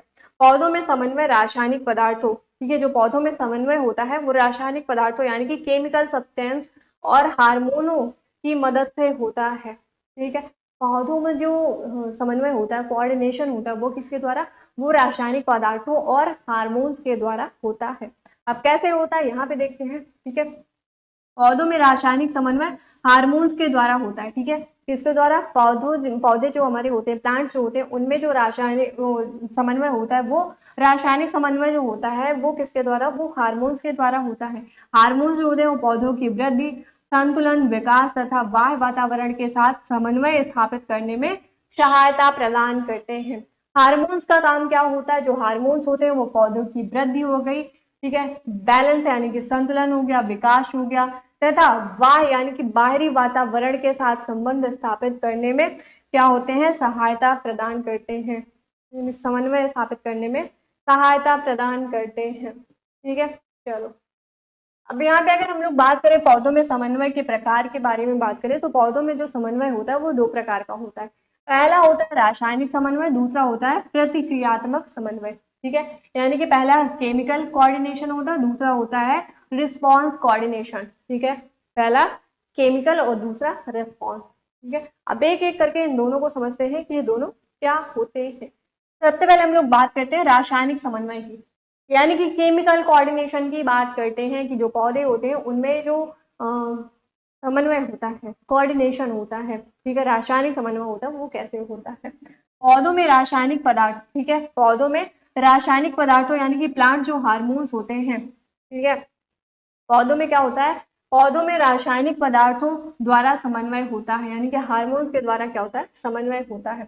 ये हार्मोन्स पौधों के विकास, वृद्धि, सुझाव, फूल लगने, बीज बनने आदि की क्रियाओं को नियंत्रित करते हैं। ठीक है, ये जो हार्मोन्स होते हैं ये पौधों के विकास में, वृद्धि में, सुझाव में, फूल लगने में, बीज बनने में, इन सभी जो ये क्रियाएं होती हैं पौधों की, इनको नियंत्रित करते हैं। ठीक है, इनको क्या करते हैं? इनको नियंत्रित करते हैं। ठीक है, चलो आगे देखते हैं। दूसरा हमारा है, दूसरा कौन सा है? प्रतिक्रियात्मक समन्वय यानी कि रिस्पॉन्स कोऑर्डिनेशन। क्या है? रिस्पॉन्स कोऑर्डिनेशन है। पहला दिया है कि पौधे बाहरी, ठीक है, पौधे जो होते हैं बाहरी उत्तेजनाओं यानी कि स्टिमुलाई, जैसे हो गया प्रकाश, हो गया गुरुत्वाकर्षण, हो गया स्पर्श, हो गया जल, हो गया आदि पर प्रतिक्रिया करते हैं। ठीक है, क्या कह रहा है कि जो हमारे पौधे होते हैं इनमें जो प्रतिक्रियात्मक समन्वय होता है, रिस्पॉन्स जो कोऑर्डिनेशन होता है, वो कैसे? वो बाहरी उत्तेजनाओं जैसे प्रकाश हो गया यानी कि लाइट हो गया, गुरुत्वाकर्षण हो गया, स्पर्श हो गया, जल हो गया आदि पर प्रतिक्रिया करते हैं। सेकंड दिया है इसे ट्रॉपिज्म। ठीक है, इसे क्या कहते हैं? इसे ट्रॉपिज्म कहा जाता है। ठीक है, ये जो क्या होती है कंडीशन होती है इसको हम लोग क्या बोलते हैं? इसको हम लोग ट्रॉपिज्म बोलते हैं। अब हम लोग बात करते हैं ट्रॉपिज्म गति। ठीक है, ये ट्रॉपिज्म गति है, इसको आगे पढ़ते हैं। ठीक है, क्या कहते हैं? इसको आगे पढ़ते हैं। पौधों में अगर हम लोग क्या बात करें, पौधों में अगर हम लोग गतियों की बात करें, ठीक है, तो पौधे में दो प्रकार की गति होती है, सॉरी, पौधे जो होते हैं उसमें 5 प्रकार की गति होती है। कौन कौन सी होती है? पहली होती है ट्रॉपिक गतियां। ठीक है, कौन सी होती है? ट्रॉपिक गतियां। सॉरी सॉरी सॉरी, देखो जो पौधे होते हैं उसमें जो गतियां होती है वो दो प्रकार की होती है। पहले हमारी होती है ट्रॉपिक गति, जिसको हम लोग ट्रॉपिक मूवमेंट बोलते हैं। ठीक है, ये जो ट्रॉपिक मूवमेंट होता है ये गतियां उत्तेजना, ठीक है, उत्तेजना की दिशा पर निर्भर करती हैं। जो ट्रॉपिक मूवमेंट होता है, ट्रॉपिक मूवमेंट होता है, इसमें क्या होता है? ये जो गति होती है ये उत्तेजना की दिशा पर क्या करती है? उत्तेजना की दिशा पर निर्भर करती है। अब यहाँ पे अगर हम लोग बात करें नैस्टिक गति की, यानी कि नैस्टिक मूवमेंट की बात करें, तो नैस्टिक मूवमेंट जो होता है इसमें क्या होता है? इसमें ये जो गति होती है उत्तेजना की दिशा पर निर्भर नहीं करती है। ठीक है, नैस्टिक जो मूवमेंट होता है वो उत्तेजना की दिशा पर निर्भर नहीं करती है। जैसे उदाहरण में छुई मुई, ठीक है, जो छुई मुई होती है, ठीक है, छुई मुई जो होती है उसकी पत्तियों को छूने पर मुरझाती है। छुई मुई का पौधा आप देखिए, उसकी जब आप लोग पत्तियों को छूते हैं ना तो उसकी पत्तियां क्या होती है? मुरझा जाती हैं, सिकुड़ जाती हैं, यानी कि अंदर की तरफ चली जाती हैं। ठीक है, क्या होती है? अंदर की तरफ मुड़ जाती हैं। गुलाब की पंखुड़ियां रात में बंद हो जाती हैं। जैसे जो गुलाब होता है ना, गुलाब का फूल जो होता है उसकी जो पंखुड़ियां होती हैं वो रात के समय में क्या हो जाती हैं, बंद हो जाती हैं। अब यहाँ पे हम लोग पौधों की गतियों के प्रकार के बारे में देखते हैं, ठीक है। तो सबसे पहले होती है हमारी फोटोट्रॉपिज्म, ठीक है। कौन सी होती है, फोटोट्रॉपिज्म होती है, यानी कि प्रकाशानुवर्तन होता है, ठीक है। क्या होता है, प्रकाशानुवर्तन होता है। तो ये जो हमारा फोटोट्रॉपिज्म होता है ये प्रकाश के प्रति प्रतिक्रिया होती है। इसमें क्या होता है, इसमें प्रकाश के प्रति प्रतिक्रिया होती है। जैसे तना प्रकाश की ओर मुड़ता है, जैसे जो तने होते हैं वो क्या होते हैं, वो प्रकाश की तरफ मुड़ते हैं। दूसरा हमारा दिया है जियोट्रॉपिक, ठीक है। कौन सा आता है, जियोट्रॉपिक, जिसमें गुरुत्वाकर्षण के प्रति प्रतिक्रिया होती है, ठीक है। इसमें क्या होता है, इसमें गुरुत्वाकर्षण के प्रति प्रतिक्रिया होती है। जैसे जो जड़ें होती है वो नीचे की ओर बढ़ती है, ठीक है। आपने देखा जो जड़ें होती है, पौधे की जो जड़ें होती है वो नीचे की तरफ गति करती है, नीचे की तरफ बढ़ती हैं। तो उसमें कौन सा होता है, उसमें जियोट्रॉपिज्म होता है, ठीक है। फिर आता है हाइड्रोट्रॉपिज्म। हाइड्रोट्रॉपिज्म में क्या होता है, जल के प्रति प्रतिक्रिया, ठीक है। क्या होता है, जल के प्रति प्रतिक्रिया। जैसे जड़ें जो होती हैं वो जल की दिशा में बढ़ती हैं, ठीक है। जो जड़ है जहां उसको पानी मिलेगी उसी दिशा में क्या हो जाती है, बढ़ने लगती हैं। फिर हमारा आता है थिग्मोट्रॉपिज्म, ठीक है। क्या आता है, थिग्मोट्रॉपिज्म, इसको हम लोग स्पर्श के प्रति प्रतिक्रिया बोलते हैं, ठीक है। इसमें क्या होता है, इसमें स्पर्श के प्रति प्रतिक्रिया होती है। जैसे मटर की बेल या मनी प्लांट किसी सहारे से लिपट जाती है, ठीक है। जो मटर है ना, मटर जो है, मटर की जो बेल होती है अगर उसको किसी का सहारा मिल गया तो क्या हो जाती है, उसी के सहारे उसमें लिपट जाती है। इसी तरह मनी प्लांट होता है, आप सभी के घरों में होगा, है ना। मनी प्लांट लगाते हो तो मनी प्लांट में क्या करते हो, एक धागा लगा देते हो, या फिर कहीं पे ऐसे मतलब दीवार वगैरह पे चढ़ा रही है तो ऐसे क्या होता है, लिपटता उसी से चला जाता है। तो उसमें कौन सी गति होती है, उसमें थिग्मोट्रॉपिज्म होती है, ठीक है। चलो अब यहाँ पे हम लोग पढ़ते हैं पादप हार्मोन के बारे में, यानी कि प्लांट हार्मोन के बारे में पढ़ते हैं। तो ये जो प्लांट हार्मोन होते हैं, पादप हार्मोन वह रसायन है जो पौधों की वृद्धि, विकास व अनुक्रिया का समन्वय करते हैं। जो प्लांट हार्मोन होते हैं, ठीक है, प्लांट जो हार्मोन होते हैं, पौधे पादप हार्मोन जो होते हैं वो एक रसायन है, ठीक है। वो क्या है, वो एक रसायन है जो कि पौधों की वृद्धि हो गए, विकास हो गया, पौधों की अनुक्रिया हो गया, इन सभी का क्या करते हैं, समन्वय करते हैं। प्लांट जो हार्मोन होते हैं वो पहले होते हैं वृद्धि प्रवर्धक और दूसरे हमारे होते हैं कौन से, वृद्धि रोधी होते हैं, ठीक है। कौन से, वृद्धि प्रवर्धक होते हैं और दूसरे हमारे वृद्धि रोधी होते हैं, ठीक है। यहाँ पे देखते हैं प्लांट हार्मोन्स की अगर हम लोग बात कर ले तो आपके सामने दो कॉलम दी हुई है, एक तरफ आपका हार्मोन से दिया हुआ है और दूसरा तरफ दिया हुआ उसका काम क्या है, ठीक है। जो पौधे होते हैं उसमें 5 तरह के हार्मोन्स पाए जाते हैं, ठीक है। कितने, 5 हार्मोन पाए जाते हैं, कितने, 5 हार्मोन। पहला आता है ऑक्सिन, ठीक है। कौन सा आता है, ऑक्सिन आता है। ऑक्सिन की अगर कार्य की बात करें तो तने की लंबाई बढ़ाता है, ठीक है। ऑक्सिन जो हार्मोन होता है वो क्या करता है, वो तने की लंबाई बढ़ाता है, जड़ों की वृद्धि में मदद करता है। ऑक्सिन का काम क्या होता है, तने की लंबाई को बढ़ाना और पौधे की जड़ों की जो वृद्धि होती है उसमें भी मदद करता है। दूसरा आता है जिब्रेलिन, ठीक है। कौन सा आता है, जिब्रेलिन आता है। जिब्रेलिन का काम क्या होता है, पौधे की ऊंचाई बढ़ाता, ठीक है। जिब्रेलिन क्या करता है, पौधे की ऊंचाई बढ़ाता है, बीज अंकुरण में सहायक होता है। जो जिब्रेलिन होता है वो किसमें, वो जो हमारी पौधे की ऊंचाई होगी उसको बढ़ाता है और साथ साथ क्या करता है, बीज अंकुरण में भी सहायक होता है। फिर हमारा आता है साइटोकाइनिन, ठीक है। कौन सा आता है, हमारा तीसरा जो पादप हार्मोन है वो आता है हमारा साइटोकाइनिन। साइटोकाइनिन क्या होता है, कोशिका विभाजन में मदद करता है, ठीक है। सेल डिवीजन में कौन मदद करता है, हमारा जो साइटोकाइनिन हार्मोन होता है। फिर हमारा आता है एब्सिसिक एसिड, ठीक है। कौन सा आता है, एब्सिसिक एसिड आता है। इसका अगर हम लोग काम देखें तो ये वृद्धि को रोकता है, ठीक है। क्या करता है, वृद्धि को रोकता है, पत्तियों के झड़ने में मदद करता है, ठीक है। एब्सिसिक एसिड जो होता है इसका अगर काम की बात करें तो इसका काम क्या होता है, ये वृद्धि को रोकता है, क्या कर देता है, पौधे की जो वृद्धि होती है उसको रोक देता है और साथ ही साथ जो ये जो पत्तियां झड़ती हैं इनमें पत्तियों के झड़ने में भी सहायक होता है। कौन होता है, एब्सिसिक एसिड, ठीक है। फिर हमारा आता है एथिलीन, ठीक है। लास्ट में क्या आता है, हमारा एथिलीन आता है। एथिलीन का अगर हम लोग काम देखें तो फलों के पकने में सहायक, ठीक है। एथिलीन जो होता है वो क्या करता है, वो फलों को पकाने में सहायक होता है। तो ये हमारे 5 होते हैं, क्या होते हैं, पादप हार्मोन होते हैं, ठीक है। अब यहाँ पे हम लोग जंतु हार्मोन के बारे में पढ़ते हैं, किसके बारे में, जंतु हार्मोन के बारे में पढ़ते हैं। तो जंतुओं में, ठीक है, जो एनिमल्स हैं, जो जंतु हैं, जंतुओं में क्रियाओं एवं वृद्धि को प्रभावित करने वाले हार्मोन जंतु हार्मोन कहलाते हैं। क्या कह रहे हैं, तो जो जंतु हैं उनमें क्रियाओं एवं जो वृद्धि है उनकी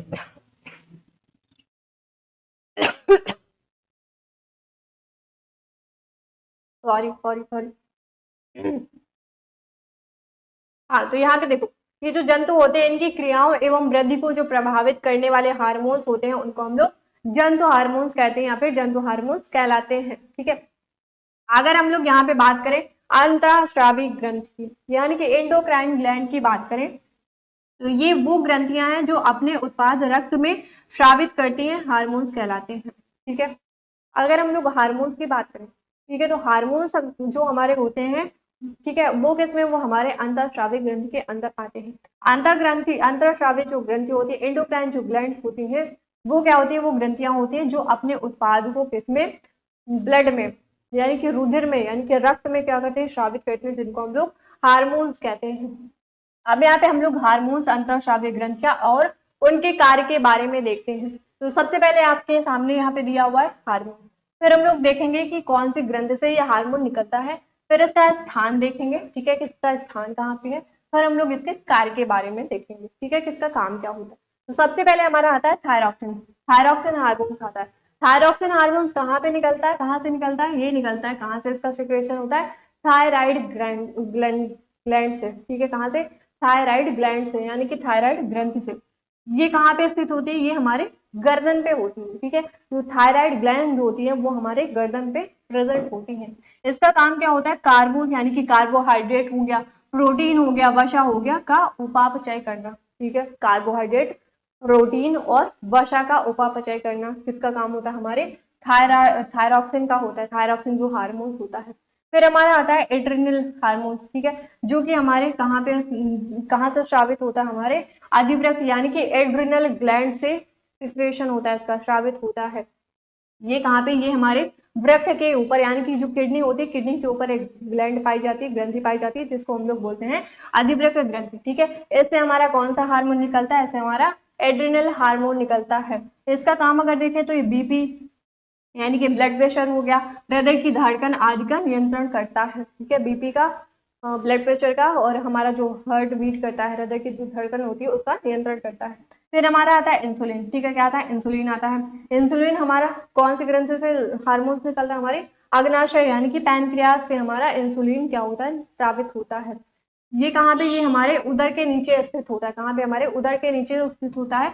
इसका काम क्या होता है, रक्त में शर्करा की मात्रा का नियंत्रण करना। ठीक है, जो ब्लड होती है उसमें शुगर की मात्रा का नियंत्रण करना किसका काम होता है, हमारे इंसुलिन हार्मोन का होता है। ठीक है, फिर हमारा आता है लिंग हार्मोन, जिसमें हमारा टेस्टोस्टेरोन और हमारा एस्ट्रोजन आता है। ठीक है, कौन सा, लिंग हार्मोन में, जिसमें हमारा टेस्टोस्टेरोन और हमारा एस्ट्रोजन आता है। टेस्टोस्टेरोन जो होता है वो कहाँ से, वो वृषण से यानी कि टेस्टिस से निकलता है, स्रावित होता है। और टेस्टोस्टेरोन जो होता है वो कहाँ से, वो अंडाशय यानी कि ओवरी से सिक्रेशन इसका होता है। ये कहाँ पे होते हैं, प्रेजेंट कहाँ पे होते हैं, पेट का निचला हिस्सा जो हमारा होता है। ठीक है, हमारा जो पेट होता है, स्टोमक होता है, उसके निचले हिस्से में हमारे ये लिंग जो हार्मोन्स होते हैं। ठीक है, यानी कि वृषण और जो अंडाशय जहाँ से ये लिंग हार्मोन जो निकलते हैं वो हमारे प्रेजेंट होते हैं। काम अगर इनको देखें, कार्य देखें, तो यौनारंभ से संबंधित परिवर्तन। ठीक है, इनका काम क्या होता है, यौनारंभ से संबंधित परिवर्तन का काम होता है लैंगिक परिपक्वता, जैसे हमारी लैंगिक परिपक्वता होगी। ठीक है, फिर हमारा आता है वृद्धि हार्मोन। ठीक है, कहाँ से निकलता है, ये हमारी पीयूष ग्रंथि से निकलता है। कहाँ से, पीयूष ग्रंथि से निकलता है। ये कहाँ पे स्थित होता है, ये हमारे मस्तिष्क में स्थित होता है। कार्य की बात करें तो वृद्धि और विकास का नियंत्रण करना। ठीक है, यहाँ से क्या होता है, यहाँ से वृद्धि और कार्य वो विकास का नियंत्रण करना होता है। ठीक है, चलो चलो चलो चलो चलो चलो चलो चलो, अब यहाँ पे कुछ क्वेश्चन दिए हुए हैं, क्वेश्चन प्रैक्टिस करते हैं। ठीक है, अभी तक जो भी आपने पढ़ा है ना, उसके बारे में थोड़ा सा यहाँ पे देखते हैं कि आप लोगों को कितना याद है। तो पहला क्वेश्चन हमारा है, मनुष्यों में नियंत्रण और समन्वय का कार्य कौन करता है। यहाँ पे आपको बताना है कि जो ह्यूमंस होते हैं उनमें कंट्रोल और कोऑर्डिनेशन का जो काम होता है वो कौन करता है। पहला परिसंचरण तंत्र, दूसरा तंत्रिका तंत्र, तीसरा पाचन तंत्र और चौथा आपका दिया है उत्सर्जन तंत्र। तो इसका राइट आंसर कौन सा हो जाएगा, हमारा हो जाएगा बी नंबर, यानी कि तंत्रिका तंत्र के द्वारा। ठीक है, मनुष्य में क्या होता है, कंट्रोल एंड कोऑर्डिनेशन होता है। अगला क्वेश्चन दिया है, पौधों में समन्वय किसके द्वारा होता है। यहाँ पे आपको बताना है कि जो पौधे होते हैं उनमें जो समन्वय होता है वो किसके द्वारा होता है। अभी जस्ट मैंने आपको पीछे बताया था, पहला है तंत्रिकाओं द्वारा, दूसरा है हार्मोन्स द्वारा, तीसरा रक्त द्वारा और चौथा आपका पत्तियों द्वारा। तो किसके द्वारा होता है, पौधों में, पौधों में होता है हार्मोन्स के द्वारा। क्या होता है, समन्वय यानी कि कोऑर्डिनेशन होता है। अगला हमारा दिया है, अगला क्या दिया है क्वेश्चन, ऑक्सिन, ठीक है, ऑक्सिन किस प्रकार का पदार्थ है। यहाँ पे आपको बताना है कि जो ऑक्सिन है वो किस प्रकार का पदार्थ है। पहला विटामिन, दूसरा हार्मोन, तीसरा एंजाइम और चौथा होता प्रोटीन। तो इसका राइट आंसर हो जाएगा हमारा कौन सा, बी नंबर, यानी कि जो हार्मोन्स है, ठीक है, जो ऑक्सिन है वो क्या है, वो हमारा हार्मोन्स है। ठीक है, चलो अगला हमारा क्वेश्चन दिया है, थायरॉक्सिन हार्मोन किस ग्रंथि से स्रावित होता है। जस्ट अभी मैंने पीछे आपको बताया था, थायरॉक्सिन हार्मोन जो होता है वो कहाँ से स्रावित होता है, किस ग्रंथि से स्रावित होता है, तो वो हमारे थायराइड ग्लैंड से स्रावित होता है, थायराइड ग्रंथि से स्रावित होता है। ठीक है, क्या होता है, थायराइड ग्लैंड से स्रावित होता है। लास्ट हमारा क्वेश्चन है, कौन सा दिया है, क्वेश्चन कह रहा है कि पौधों में फोटोट्रोपिज्म किस दिशा में होता है। यहाँ पे आपको बताना है कि जो पौधे होते हैं उनमें जो फोटोट्रोपिज्म होता है वो किस दिशा में होता है। पहला प्रकाश की दिशा में, दूसरा जल की दिशा में, तीसरा गुरुत्वाकर्षण की दिशा में और चौथा दिया आपका वायु की दिशा में। ठीक है, फोटोट्रोपिज्म यानी कि प्रकाशानुवर्तन पूछा है, तो हमारा राइट आंसर हो जाएगा इसका कौन सा, ए नंबर, यानी कि प्रकाश की दिशा में हमारा क्या होता है, फोटोट्रोपिज्म होता है। ठीक है, क्या होता है, फोटोट्रोपिज्म होता है। तो आई होप कि आप सभी लोगों को सारी चीजें बहुत अच्छी तरीके से समझ आ गई होंगी। अगर अभी भी कोई भी डाउट है तो आप लोग मुझे कमेंट सेक्शन में कमेंट करके बता सकते हैं, और अच्छी तरीके से अपनी पढ़ाई को करते रहिए, मेहनत करते रहिए, एंड मिलते हैं अपनी अगले वीडियो में। तो तब तक के लिए wish all the best, thank you, bye bye, take care.